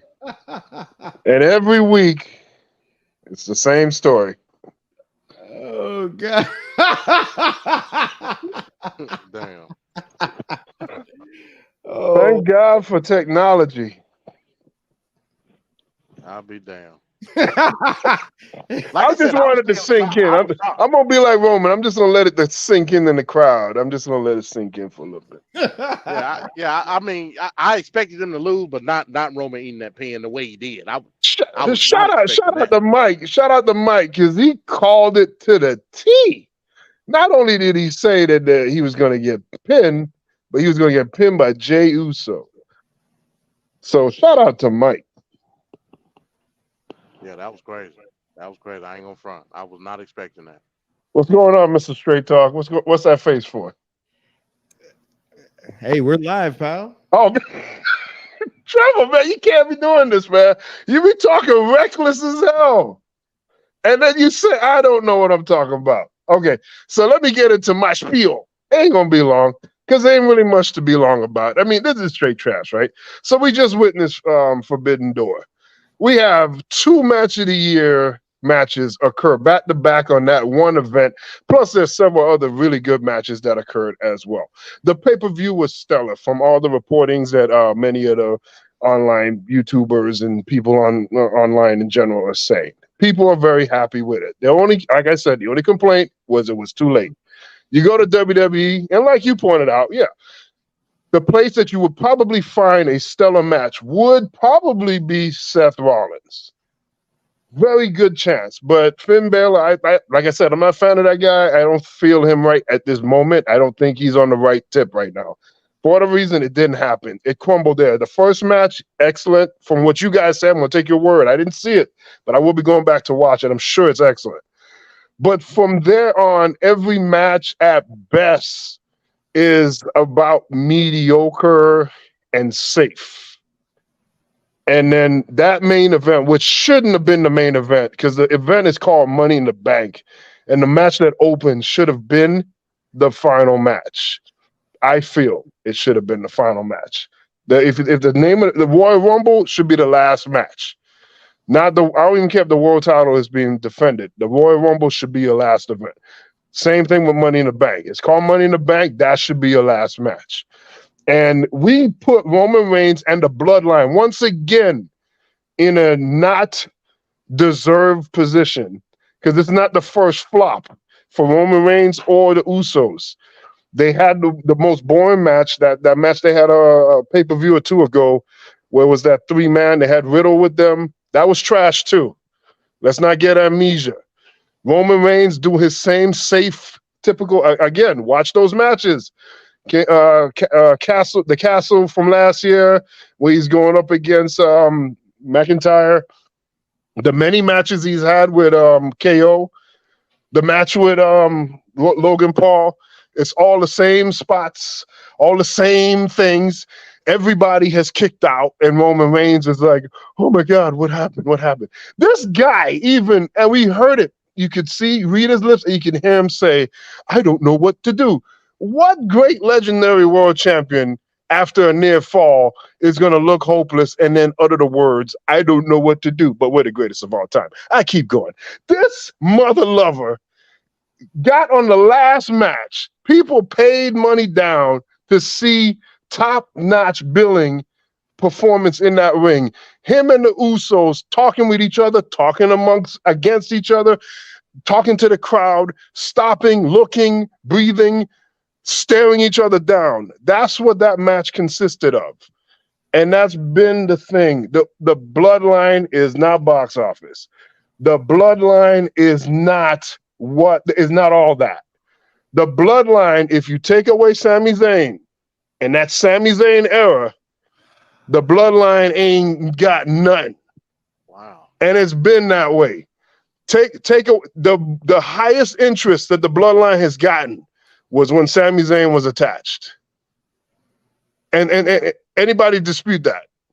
You can't dispute it because it's Sami Zayn and the way he was with the Bloodline group. That's what that's what drew people in. That's one of the major seeds that had this big ass interest where they're selling out venues and events way before a match is even uttered. Matter of fact, tonight Triple H even said tonight's Money in the Bank was the biggest the biggest selling event that they've ever had. Event, meaning they made the most money in that arena than any arena they've ever been. Talking WrestleMania 3, all that other stuff. That has made the most money. Tonight's Money in the Bank made the most money. The SmackDown from Friday, that was the biggest selling SmackDown they ever had. So they have this super interest by fans. And this is what I said early in the year, that I hope that they don't mess this up, because the Bloodline storyline was so hot. And they did. They keep retreading the same thing. If you watch the package before the match started, you can see 2 to 3 supposed twists where, Roman hugs him, and then he's like, no, and then swerve. And then Jimmy swerve on Sami Zayn one time. And then Jimmy swerves on Roman. And it's like, come on, man. Come on. Anyway, I said my piece. I see Mr. Straight Talk has got his head down, so I know what that means. So I'm going to go ahead and just say the Bloodline is straight trash. I called it. I don't want that to be the fact.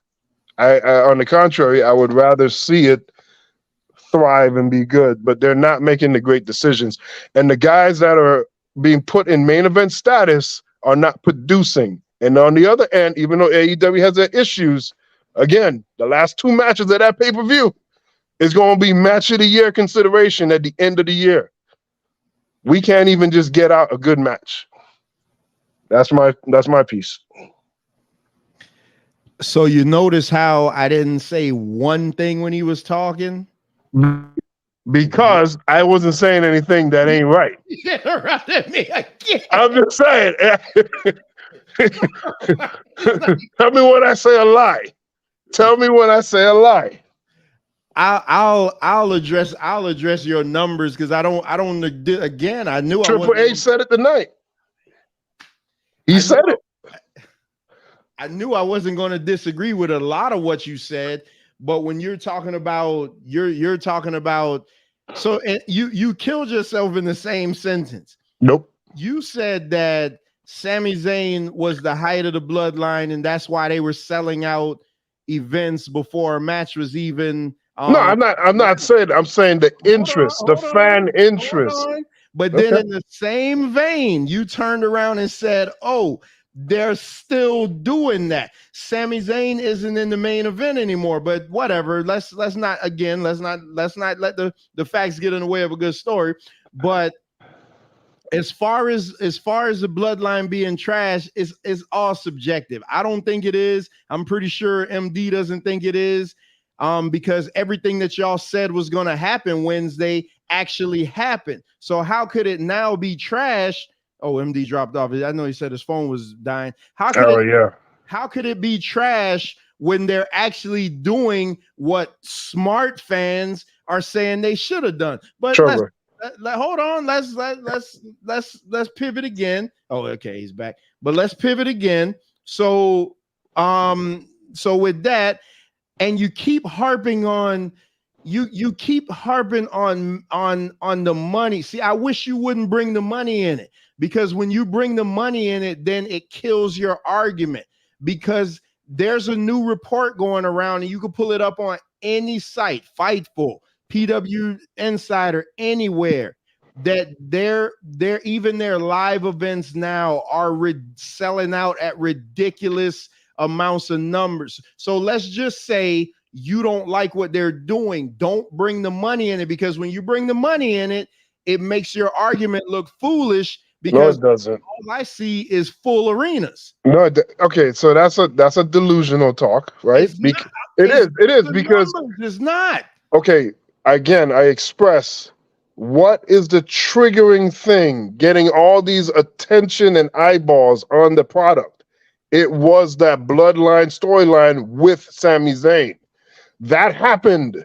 People are still enamored with that. There's people that are going to those events. They don't follow it like we do. They don't watch it week to week. They don't do that. I'm saying they're benefiting from what they've benefited from what they did with the bloodline up to this part. It's just recently now. The bloodline is 3 years old. Sami Zayn just got in it last year. Come on, man. Okay, so you're telling me 3 years ago, the WWE was doing what they're doing now? Absolutely. During the they were not doing. Then why are they break? They're breaking old records that wasn't 2-3 years ago. They would have been breaking those records 2-3 years ago. The company I work for already this year has made more money than we made the entirety of last year. That don't mean that we got any better. As a company, you always want to do better than your previous year. Like, what are you talking about? Okay, so wrestling on a whole is as hot as it's ever been, and that's around the board. Wrestling on a whole, and everybody's going to eat off of that because wrestling in general, you're trying to isolate one group and say that because of them, the biggest company in the world now is going to go bankrupt. That's what you're doing. That's not what I said. I never even came close to saying that. I don't know. The word bank and rup never came out my mouth.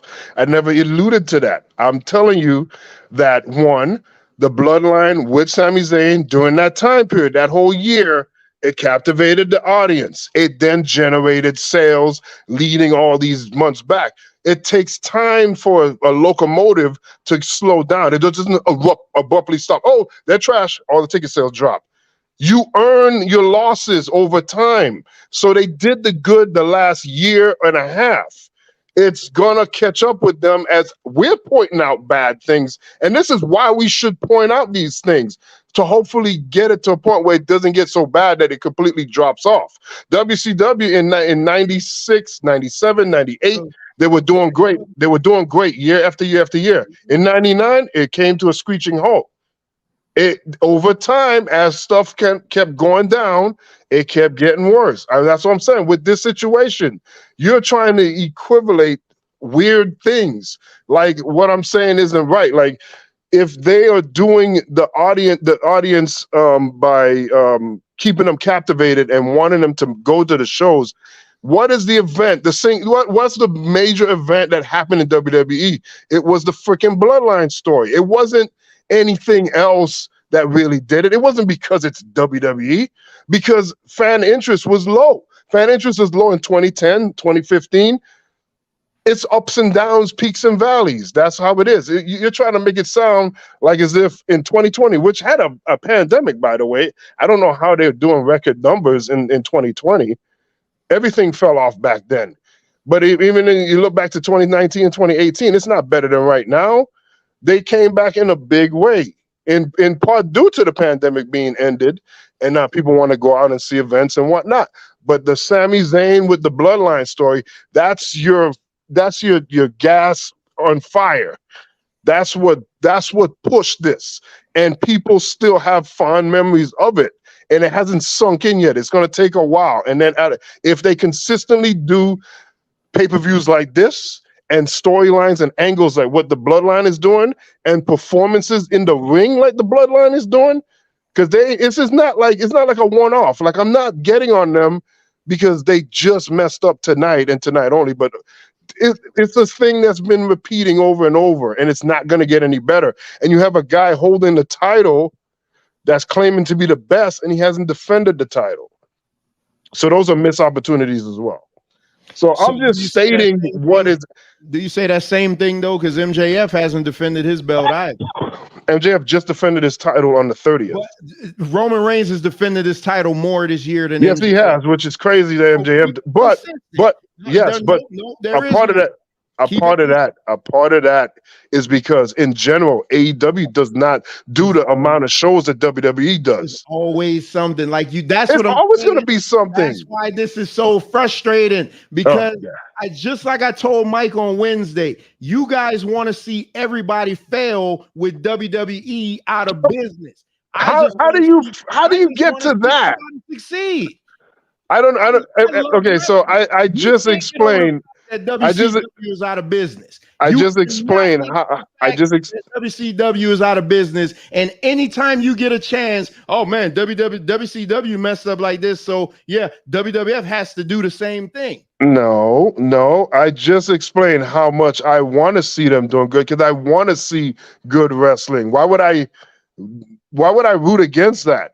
I'm saying when I see something that's suspect, that's harmful, this main event is not going to add to the legacy. I don't want to see this main event bad. I wanted to see a great match. Right? I wanted to see at least a good match. That you think I'm like, hey, they had a bad moment. I'm not doing that.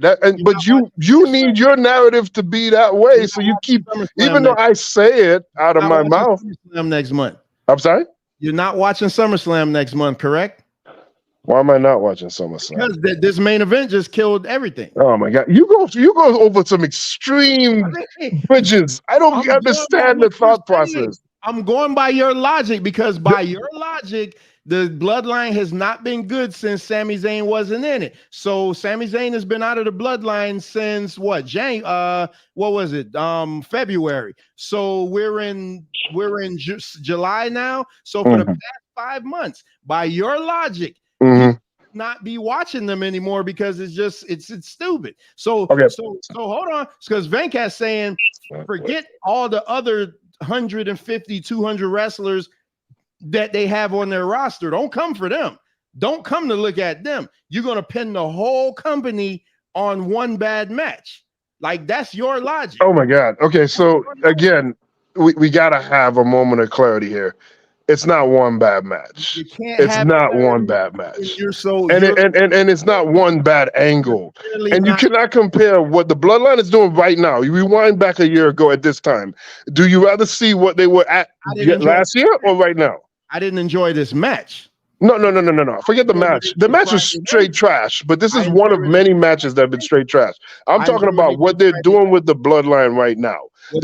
Where they're currently at with the story. Do you think that it's better now or what? Or last year? Friday night was great, and it just added another wrinkle to the story.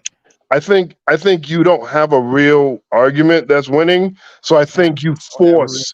I do. I think you force. You ignore the things that I bring up that are detrimental to your argument, and then you leap to another area that has no sense to what I'm saying. I literally said I want to see them do good. I want to see them do better. But here's where I think you're messing up. Boom, boom, boom, boom, boom, boom. That's something that I don't know why somebody would feel threatened by it. Like, it is what it is. They did that. It wasn't good, and that's it. And then he goes to an event that he didn't even watch. Which event was that?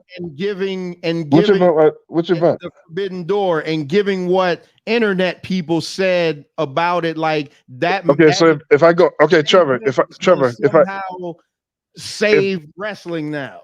If I go on the internet right now, and I go look up reviews of this event, and specifically this match, am I going to get 5 stars? Do you think there's people raving about what we just saw tonight? That's not a hard thing to see, Trevor. I'm just saying, if so many people are saying this is good, we know people. Bones and Michaels attested that it's really good what happened at Forbidden Door. Oh, okay. I didn't see it yet, but I'm going to just take it as it being good. Just like a movie that comes out. People are saying generally the consensus is this is really good. I want to see it. I think it's really good. That's why I'm going to go see it. We know that what we saw tonight was they crapped the bed on themselves. What happened at Forbidden Door was totally different from what happened tonight. It's okay, man. You don't win them all. People saw Forbidden Door. And see, this is what you do. You get me in these conversations where it seems like I'm crapping on AEW. I'm not. You are 100%. I'm saying this to make a point. How many people saw Forbidden Door? Why does that matter?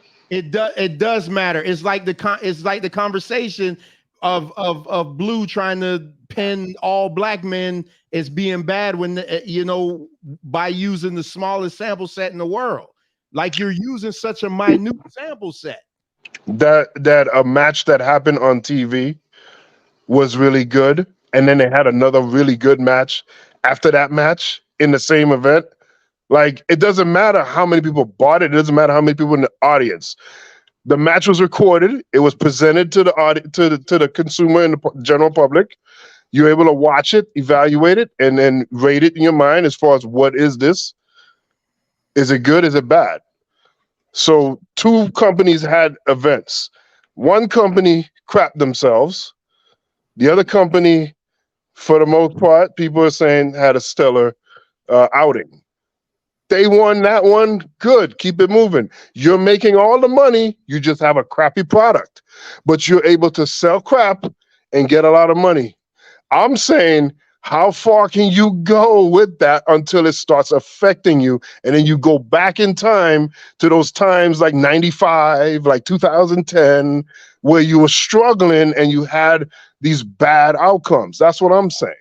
As far as AEW, they're totally different, right? They're a smart, up and coming company. They weren't struggling in 2010. Hey, real quick, simplify. Trash. I was watching them.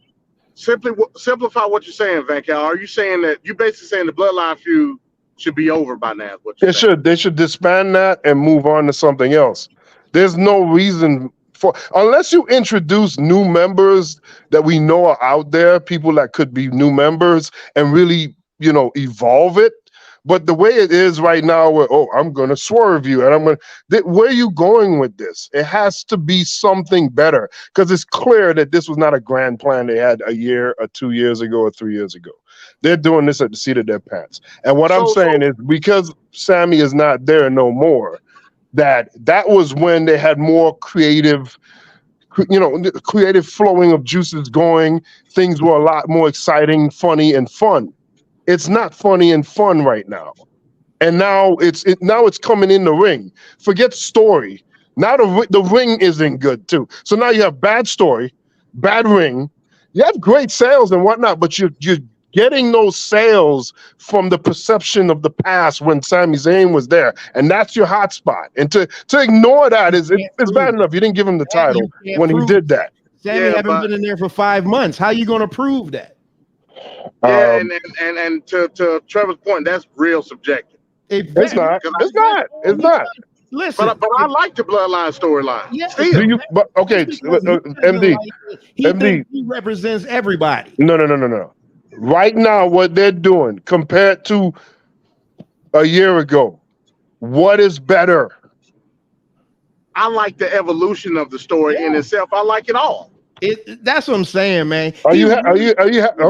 You're happy with where they're at right now with this story and where they're going?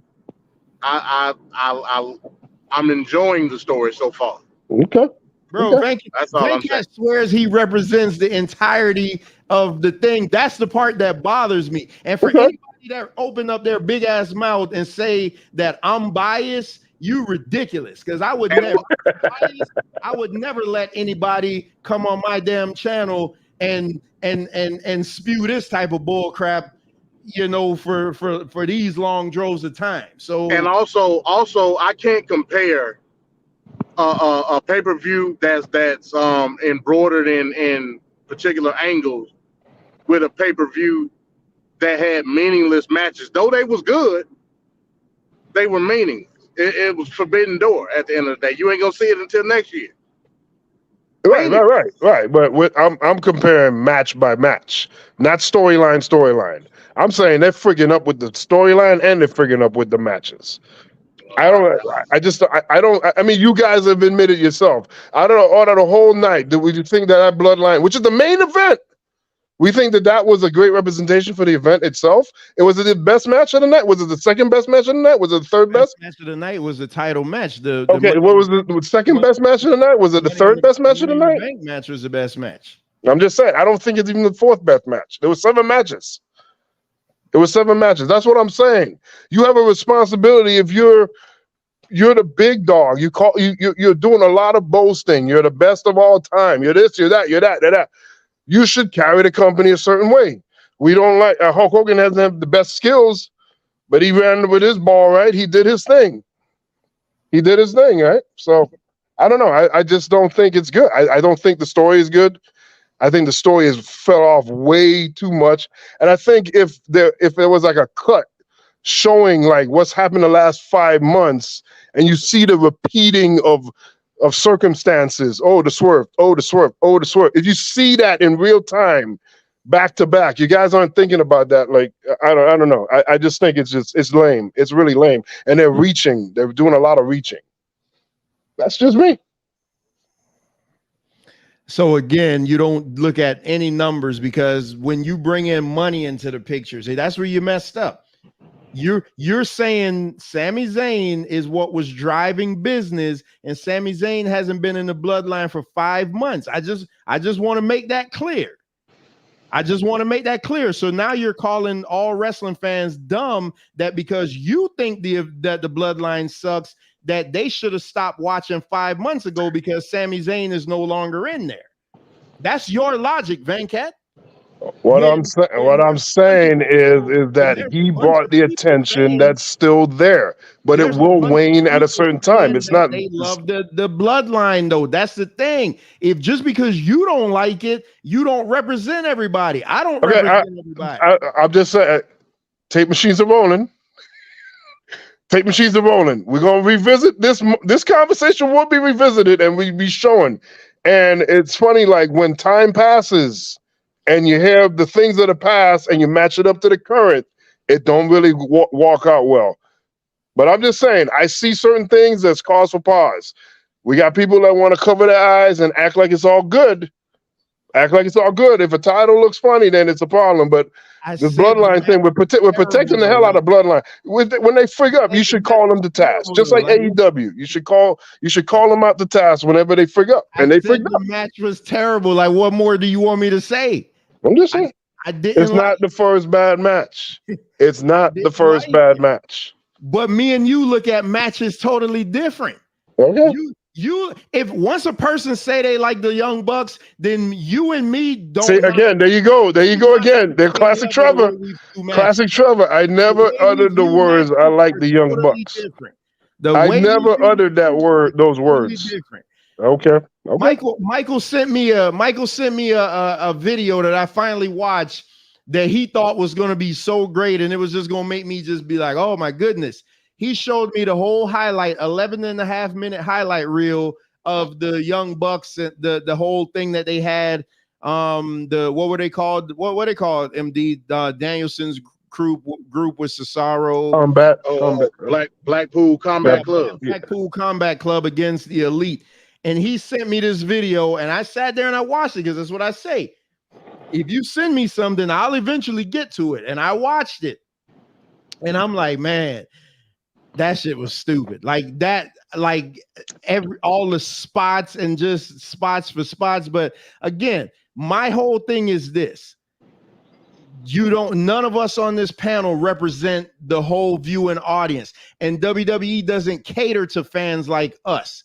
Fans like us have never been the ones that kept them going. They cater to casual fans.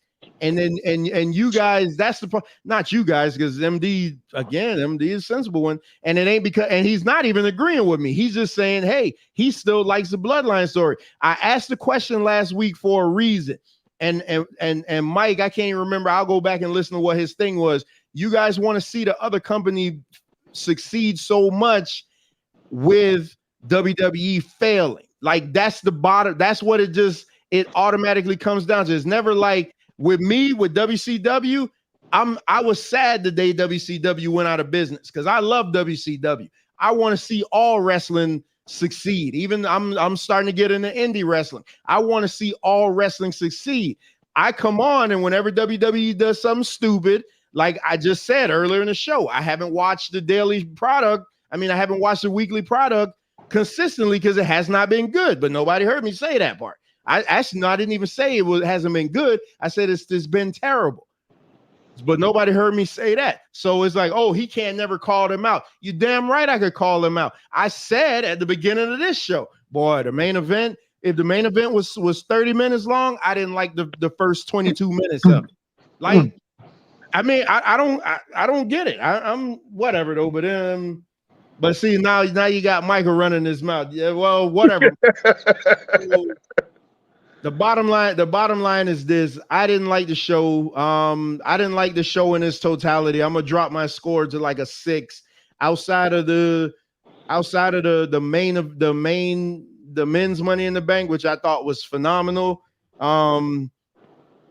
I think the rest of the show was just meh. Seth Rollins and Balor was the biggest disappointment of the night to me, just because they never got out of first gear. This is probably, out of all the Money in the Banks I've been watching, I'd probably put this down on the bottom. And I had to isolate the men's match, because the men's match was phenomenal. Like I don't want to. That's why I almost hate to have to put it down there like that, because the men's match was so good. But as a show in totality with that type of crowd, I think that crowd should have got a better show. But even as I'm saying this, Vancast's not going to hear anything of what I just said. He ain't going to hear a damn thing of what I just said. And I don't know why you're coming up, Mike. I'm about to close the show down.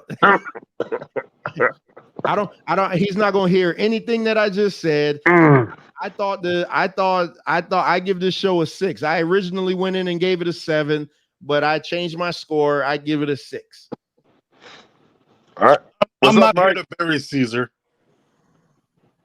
I'm here. Nah, bump that. Trevor. Nah, I'm all right. I'm playing. No, I'm just here to say two things. One, I was right about LA Knight. Told y'all. 2, I was right about Roman Reigns. Told y'all. Everything else is cake. Van Cat, you finally came out the closet. You see the hatred that this man has for AEW. I appreciate it. I'll let you out the room. MD, I don't know what you on. Sometimes you're over here, sometimes you're over there. It is what it is. You got a revolving door at the spot. I don't know what it is. You going this way, you going that way. Trevor, you built to hate, bro. You know how they have that Duralast, built to last. You built to hate. It's okay. It's okay. If you can watch Forbidden Door and then watch this trash and still have bad stuff to say about AEW, that's on you. I didn't watch Forbidden Door. Is my friend supposed to send me the link and he never did? You asked the wrong one. That's on you. I asked you, damn it. No, sir. You asked Bones. No, sir. It's on video. You asked Bones. Thank you very much. I said you was gonna hate and not watch it, but I digress. So all I want to say is, and I apologize. First of all, I apologize for being late, everyone. I'm sorry. Had a family emergency. WWE is going to continue this downfall because they do not care about the regard. And you know what? I agree with you about the fans. We're not all the fans. We're the least amount of the fans because we're the hardcore ones. And I'll even give it. You two are way more hardcore than me and MD. And MD is more hardcore than me. WWE don't care about y'all. They don't care about me. They don't care about people with sense. They care about the money. They care about the deal. I take that back. The mustache cares about the money. The mustache cares about the deal. I knew the mustache was coming. You know it. The mustache only cares about the money and the deal. That's it. I don't know why you guys have, dude, we shouldn't even be fighting. We shouldn't be arguing. Just accept that it's gonna be trash everywhere. It's gonna be trash. I honestly believe Triple H had a plan. And I don't know where you get this 5 months from, because he ain't been out the Bloodline storyline for 5 months. He been out of Bloodline since February. And he was still in the Bloodline storyline fighting again. Didn't they just have the last PLE or whatever it's called? He was still driving. He was still driving the Bloodline. Trevor just let Trevor go. Just let him do his thing. Let him be in Wonderland. He loves it there. I was built there. I'm the reason that they tell dudes not to argue with women, because I can't let them win. Because I know if you let them win, they're going to take a mile the next time, so I run them down. Same thing with Trevor. If you let Trevor feel like he right, he going to have more bravado next time. He going to get more beer picks and pick it out and start feeling like he the man, and he going to come harder next time. Then I got to go harder again. I ain't got time for that. I just keep him in his place on a regular basis. Look at him stretching. Look at him stretching. My God. See the arrogance? He know his beard got split ends. Oh, Lord. His beard's got split ends and they gray at the bottom. I seen him. Hey, Michael, did you see the event in its entirety? And what would be your rating? Well, this is so, because I know Trevor gonna say it anyway, so I'm gonna say it first.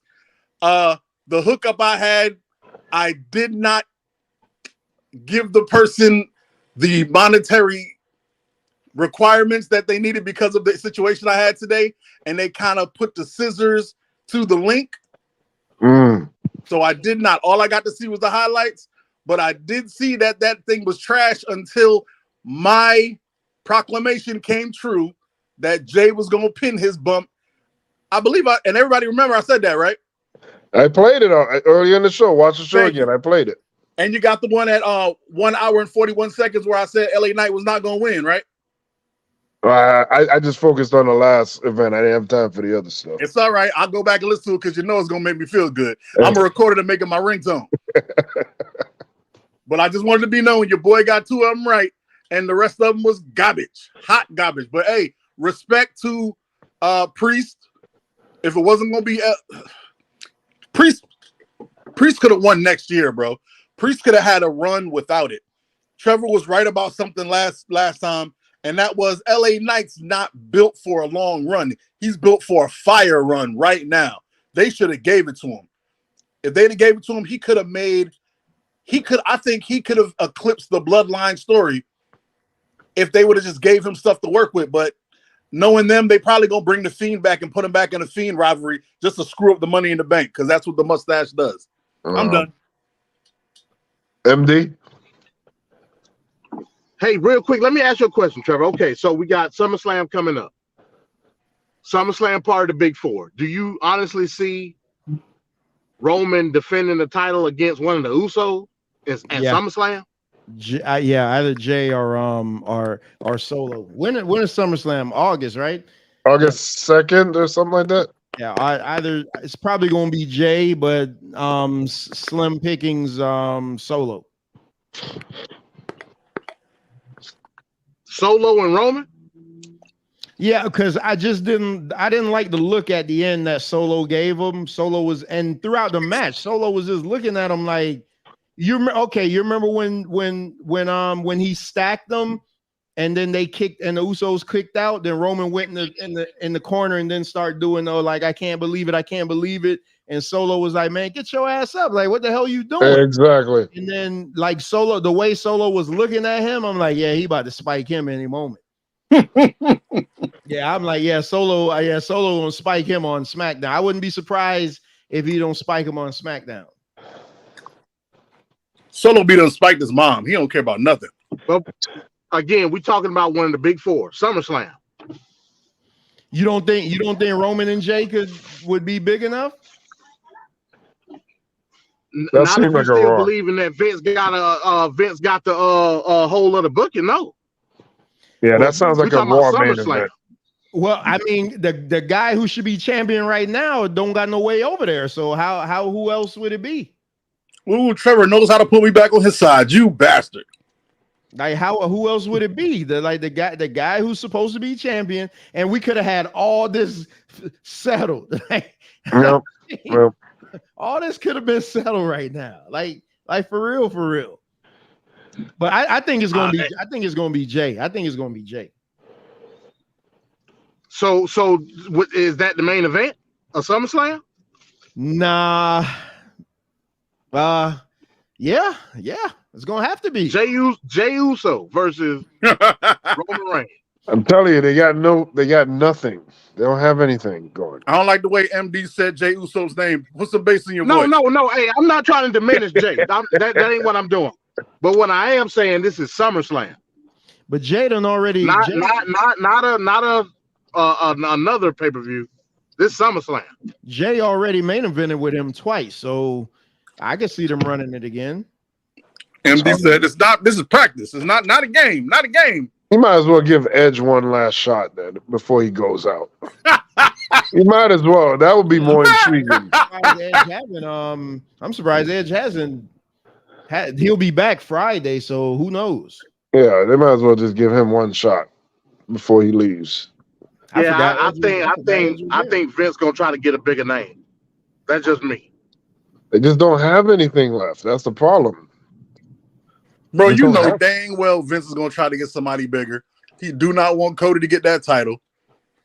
He's the mustache. He's gonna screw it up somehow, and y'all gonna be here again crying about how WWE don't ever listen, don't ever do the right thing, and I'm gonna laugh because AEW by then should have another fire show. So what's the rating, MD? Gonna be what 400,000 people gonna watch tonight? Hey man, everybody starts at the bottom. That's bullcrap. What's your rating, MD?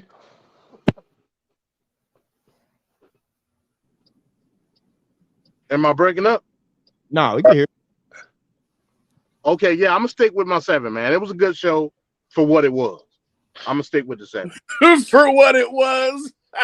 Yeah, I'm gonna go. I'm gonna go down 5.5 because it just seems like a few okay matches with some bad mixed in and one really good match. So that's mediocre at best. So I'm gonna go 5.5, slightly over 5.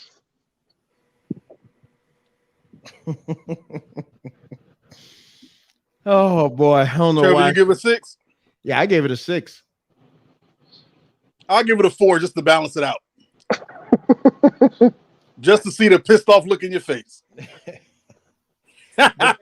But that's I'm done. I can't. It makes no sense to try to keep explaining myself. It makes 0 sense. I agree. I feel like that all the time.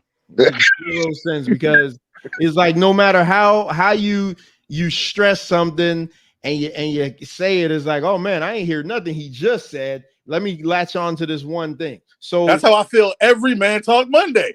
Every single one. So this we're gonna yeah, I think of all the shows they've done so far this year, this was to the bottom. So Vancat, I still think we should do. I still think I mean, because unless something major happened on Raw, which I doubted. Okay. I think we should do the NBA show Wednesday. Okay. Because all we were gonna do was review this show Wednesday anyway, had we not done it tonight. Okay. And we got to get that NBA show in, man, especially because of all the free agencies. That's what I'm more interested in because I want to hear you dance around this Dame Lillard. Oh Lord! At least he finally asked. Finally. I want to hear you dance around this. Yeah, I don't have to dance. I don't dance. Gangsters don't dance. They boogie. Hey. Hold on. The phone that you sent me like the NBA cards on. I have the NBA, I have the finals overlay and I got something else, but whatever else you want, you may have to send it because that phone got destroyed. So that stuff I don't have, but I do have the NBA overlay. So whatever you want to send me for the finals, you might have to send that again. Okay. Hey, let me ask you a question, Venkat. How did you become a Portland fan? Oh, when I started getting into basketball, everybody's talking about Michael Jordan, and I said I think I want to follow a team, but I started looking into the Knicks. I looked into other areas. I was like, I didn't like that, so I watched a game that Portland happened to play on TV, Clyde Drexler and the Blazers from like 1990. And I was like, oh, I like this team. They're pretty good. So I said, let me keep following. I kept watching more of their games. I'm like, I like this team. And then they got to the finals and a few years in a row and, a few years off and on. And I just stuck with the team. And I've been following the team ever since. It had nothing to do with where I was born. I think that's kind of lame. I happen to be born here. I'm going to be a fan of this team. No, I'm going to be a fan of the team that I like. He had to be a contrarian for everything he do. Man. It's not. I just feel like I have substance. Hey, look, those Miami fans believing with like 8 minutes left in the game. I mean, whatever. That's not real fans. You don't see our superstars want to leave though. What are you talking about? Where did LeBron go? Even Wade left. What are you talking about? Their contracts were up. Oh, please, man. LeBron got the hell up out of Dodge. Trying to force their way out. And Dame will be over here soon, so you'll have to like Miami as much as you don't want to. You'll have to like Miami. Yeah, I never heard that aspect of it. Like somebody don't see the affinity of the team based on I don't like where they live. Like I don't. I respect look at Lil Wayne. Look at Lil Wayne. He's in New Orleans. He should be a Pelicans fan. He's not. But he's at every Laker game. He's at every Cav game. That's a new team. Yeah, that's a new team. What do you mean it's a new team? How long the Pelicans been in existence? Yeah, I mean they were added like 15, 16 years ago, but still that's enough time. And there was a team there before that. Yes. He was still walking around with his Hornets gear on. I get it. I get it. I I pick guess my a team. lot of people that do stuff like that are bandwagoners, is what I'm saying. I ain't never. I mean, I don't think there's a St. Thomas Virgin Islands team in NBA. So yeah, and but Van Cat won't tell you that he also liked the Houston Rockets. So I do like the Houston Rockets because Clyde came from Houston. Yeah, so that show you how much that. Yeah, there you go. So that show you how much he know about being a loyal fan. What does that mean? I followed. I like Akeem Olajuwon before Clyde went there, and I'm like, okay, that's my two teams. I You like can't those. have two teams in the NBA. Get out of here, man. Whatever. No, I don't. My team is Portland. Don't get it twisted, but back then in '95, come on, man. Really. So the number one question though is, and this is the main question that need to be answered. How the hell do you kick in Madden 2023? Because you can't kick a field goal for shit. Hey, you play on PlayStation 5, right? Yeah. Man, you need to hit me up and let me coach you, man. Because I can't kick this shit. I've been all day. I've been practicing trying to kick a damn straight ball, and the only way I could do it is if I kick a squib kick. That is hilarious. I don't understand. Like I'm doing the toggle the way you're supposed to do it. I'm letting the power meter go up. It just will not. I've been playing Madden all day today, and I haven't gotten one kickoff where I didn't get a penalty. He's the king of going for it on fourth. And I must have scored probably 30 touchdowns today and missed every single extra point. Yeah, it ain't that hard, man. You just got to get used to it. Man, something wrong somewhere, man. That's crazy. I love the thought that when he figures it out, he's going to feel like an idiot. But here's the thing too. Is there a way that you could disable the joystick, man? Because I'm using the you can choose which way you kick. You can do it with the sticks, or you could do it with the traditional power accuracy meter. Maybe. Well, that's what I need to do. And you do that from what? The settings? Yeah, from Bro, the setting. Yeah. You've been playing all day and you never went in the settings? Yeah, I don't use the sticks. The game took. So can you control your players with the joystick? With the D-pad. No, you have to control your players. You have to use the joystick with the stick. I'm just making fun of you, bro. Yeah, I don't like using the joysticks, man. You gotta remember, I haven't owned a system since 2003. And Good Lord. And the original PlayStation didn't have those joysticks on there. Yeah. I play Madden the traditional way. Also, I disable like the directional passing. I disable that shit. I don't like it.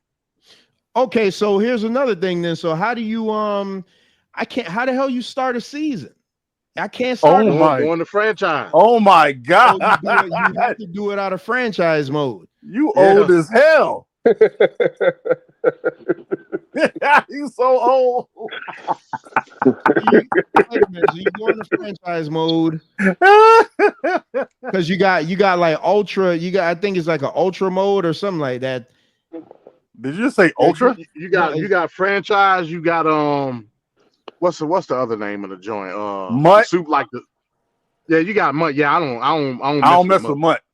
Yeah, that ain't me. Wait, what? He's so old.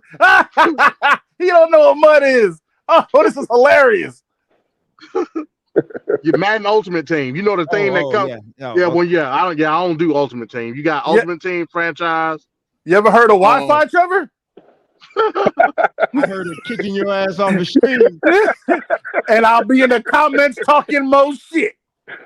So if I go into franchise mode, then I should be able to fire up my Dolphin season.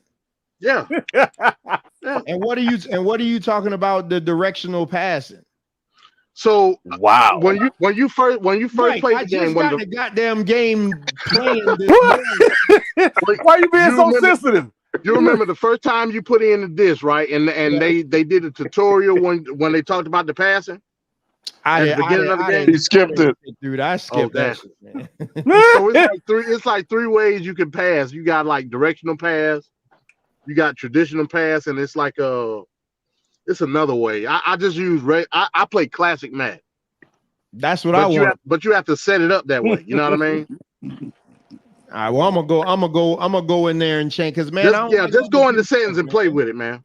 Or just go on YouTube and see if somebody has a video. I went on YouTube, but they're only showing me for Madden Mobile how you could do regular season. That's why I wouldn't have asked y'all if YouTube was telling me, because that's the first thing I went to, and everybody keep telling me about this Madden Mobile. This is the saddest thing I've ever heard. Bone's supposed to be coming over here. Hey, Van Cat, speaking of Fight Forever, man, like I'm seeing bad reviews on it, man. I was thinking about getting it tomorrow. Yeah, I just watched I'm somebody trying to play. choose between Fight Forever and Street Fighter 6. I don't know. That's Street Fighter 6. It's probably gonna be Street Fighter 6. Yeah, that's Street Fighter 6. I got that. That's that I could play. That shit is fun. I just want the Fight Forever. I just want to see it. It's supposed to be in the tradition of No Mercy and other N64. So I'll see. I'm gonna get it. Yeah, I've been seeing bad reviews, man. So I want to ask another question, but y'all gonna laugh at me for that. So yes, we are. You laugh at me for everything. So MD, if I wanted, how could I link up with you on the PlayStation? This thing called the internet. I'll send you my PSN. I'll send it to you on Messenger. And then I just all right. There's this thing called the internet.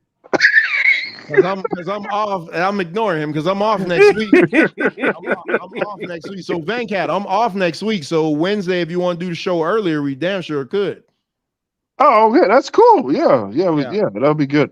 Yeah, because I'm off all next. I'm going to work Monday, but then I'm off the rest of the week to the following Monday. So we could get that in. But yeah, fellas, I'm about to go. Well, I can't even go play now because I gotta go take care of other business. But appreciate y'all coming on. Not you, Mike, but and partially you, Van Cat. And Mike, come Monday, Yanga said he's coming over. So I'm giving you like the opening 5 minutes. Good, I'm gonna cuss his ass out. Hey, what's up with Yang? Yang done turned into Dr. Love, man. What's up with him, man? And Yanga, I don't know. Yanga don't know what he want to be right now. Yanga, he done turned in his communist hat and then put on his Cupid bow and arrow and heart. I'm like, man, communist hat. Put your communist hat back on, man. Hey, getting them. Apparently, I need somebody to send me some stuff because I ain't seen none of this. And he said, hey, Venkat, he definitely want to do the politics thing with y'all. Yeah, we do it. Huh? I want to hate on him first. Yeah, he want to do it, but I'm off next week, man. So we gotta come up to when we're gonna do that. All right, I just gotta, because I'm like swinging back and forth between the topics and like so what. You're not even ready. All right. No. I have some stuff already, but I'm like, then I see something else I want to talk about it. So I'm still trying to finalize it. You ain't gotta be AEW and spam all your finishers in one match. You know, on Mondays I be having like 10 stories to go over, and we only get through 2. Yeah. And Mike, you gotta send me the Jonathan Major stuff too, man. I want to touch on that. Hey, when we off the show, call me. I'm gonna try. Oh, look, you said you're busy when you get off, right? Yeah, I gotta go handle some business. All right, after you handle business, call me because I'm the exact opposite of you. I ain't going back to work till Wednesday. Oh, well, I'll call you tomorrow then, because that's gonna put me to sleep after I handle the business. Oh, handle it. So, yeah. I hope she's not listening.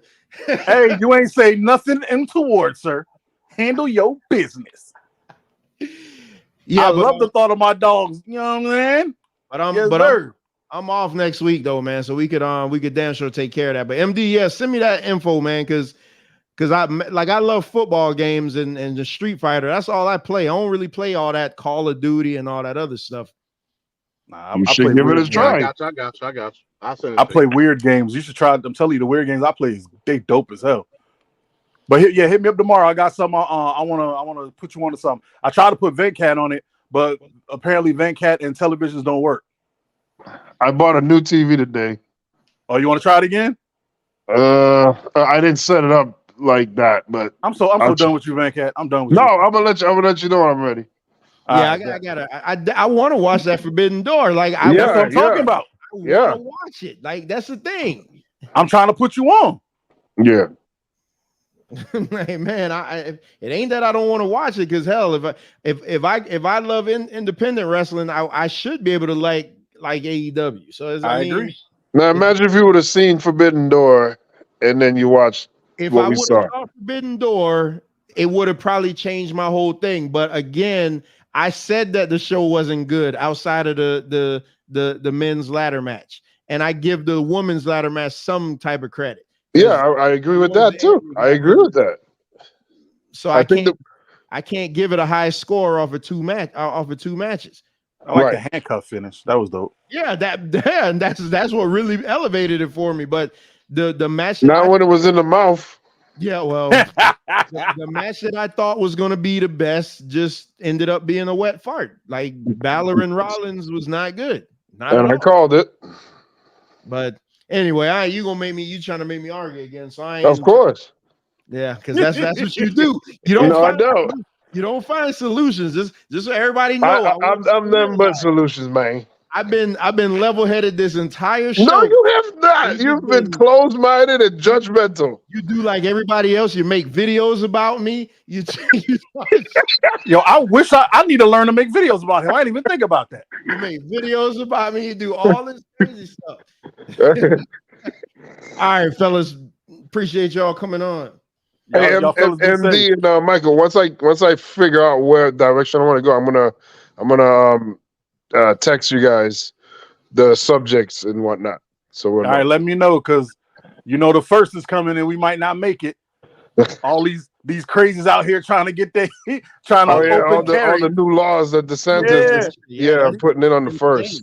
They out here trying to open carry. I said, fool, it ain't open carry, it's concealed weapon. But that mean I carry that nothing open. No, you going to jail. Yeah, that start today. Yeah. I gotta go buy. Y'all don't like constitutional carry? What's wrong with constitutional carry? He's gonna take all y'all to prison. That's what's gonna happen. It's gonna turn into Punisher War Zone, is what it's gonna turn. It's gonna turn into the Purge, and me and my baby gonna make it. I'll murder all y'all first. That's you got all a panic room? We do it all the time. You got a panic room, Mike? Huh? You got a panic room? For them, I don't fit in there. I'm gonna be outside with the buckshot and the Glock. That's gonna be me. My baby gonna make it. If I die, it's all right. My baby gonna make it. Yeah, we heading for some trying times. Trying times. That's all I'm gonna say. But damn, we don't, man. Vancat, didn't I tell you this need to be like 90 minutes? We are 2.5 hours. Hey, can't blame me. You had me do a 4-hour show Wednesday. Come on, man.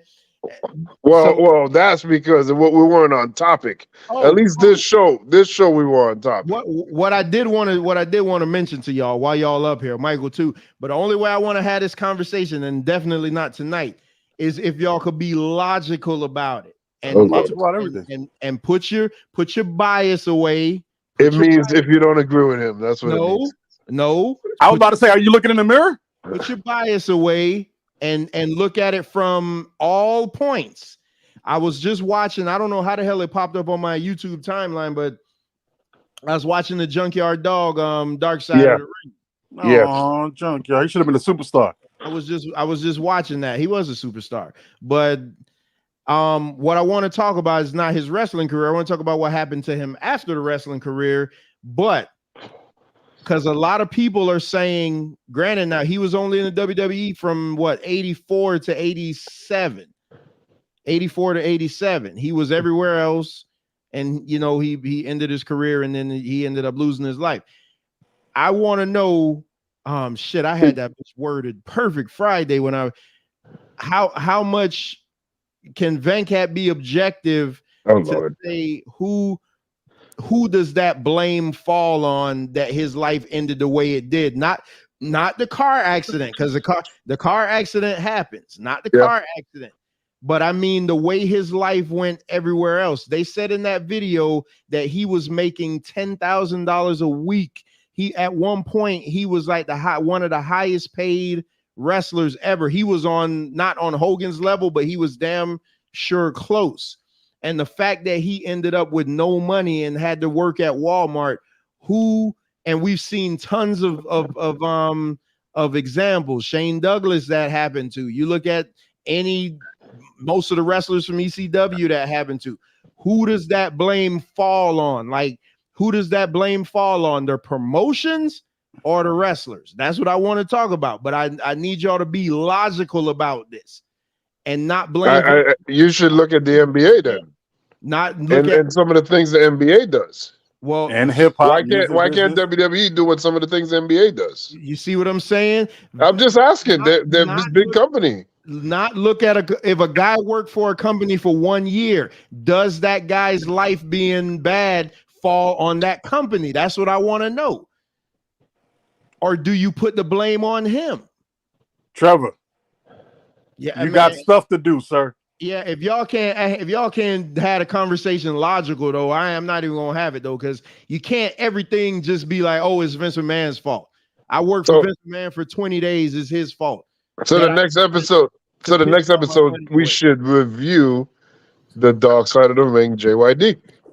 That should be the next episode. They left a lot of stuff out of that though. I don't know why they didn't put any of his WCW, because WCW by that time he was 92. He was damn near 400 pounds. Yeah, 1990 to 92, 93-ish. Yeah, that's why he was there. But he had gotten so out of shape that that's when they were calling him a junk food dog. Oh gosh. I've never heard that, and yeah, I wish I hadn't. Go, y'all boy that give all the stars, Dave Meltzer, go read his report. He called him a junk food dog.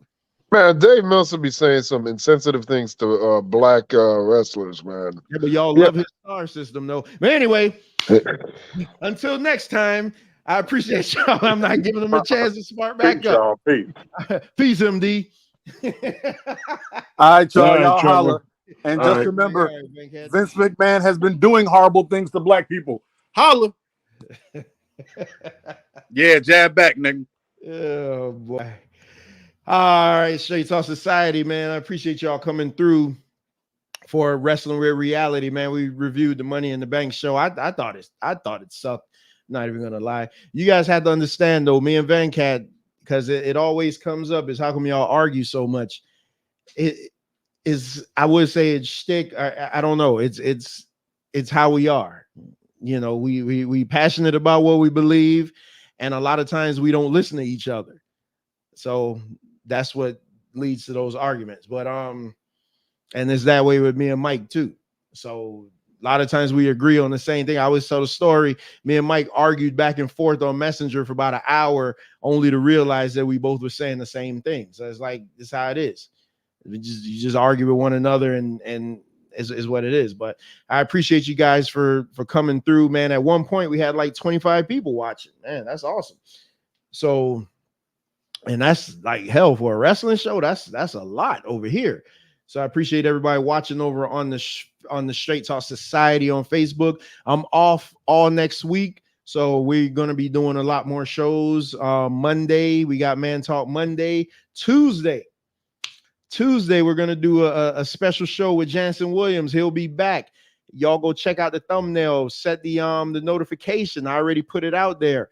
He's going to do a presentation, and Jansen is the name of the show is Are We Cursed According to the Bible? Jansen is going to show us why black people are cursed according to the Bible. So make sure and tune into that one. That one is going to be awesome. And y'all know Jansen, he will let you come up and question him. So definitely make sure and tune in for that. This Wednesday, instead of doing the Wrestling with Reality show, we're going to do the NBA show. I just got to get with Venkat and see what time we're going to do it, because I'm off. So it's going to be a little earlier. We won't wait until 6. We'll probably do it earlier in the day, so we both could chill the rest of the day. So we got that coming up. And then I guess we're going to iron out all the particulars for the Tape Fist Politics show, because I can't wait for that one to come up. But I'm starting to feel hoarse, so I'm gonna leave you guys. WWE, do better. That crowd was too hot for you not to put on a better show outside of the Money in the Bank match, which was tremendous. Both Money in the Bank matches were good, were great, were good, but the men's match was tremendous. So I leave you with these words. Always seek out the truth for yourself, because if not, you'll fall victim to other people's interpretations of them. And with that, until Monday, peace. Now the whole world can acknowledge me. You'll get the shit. You'll be knee deep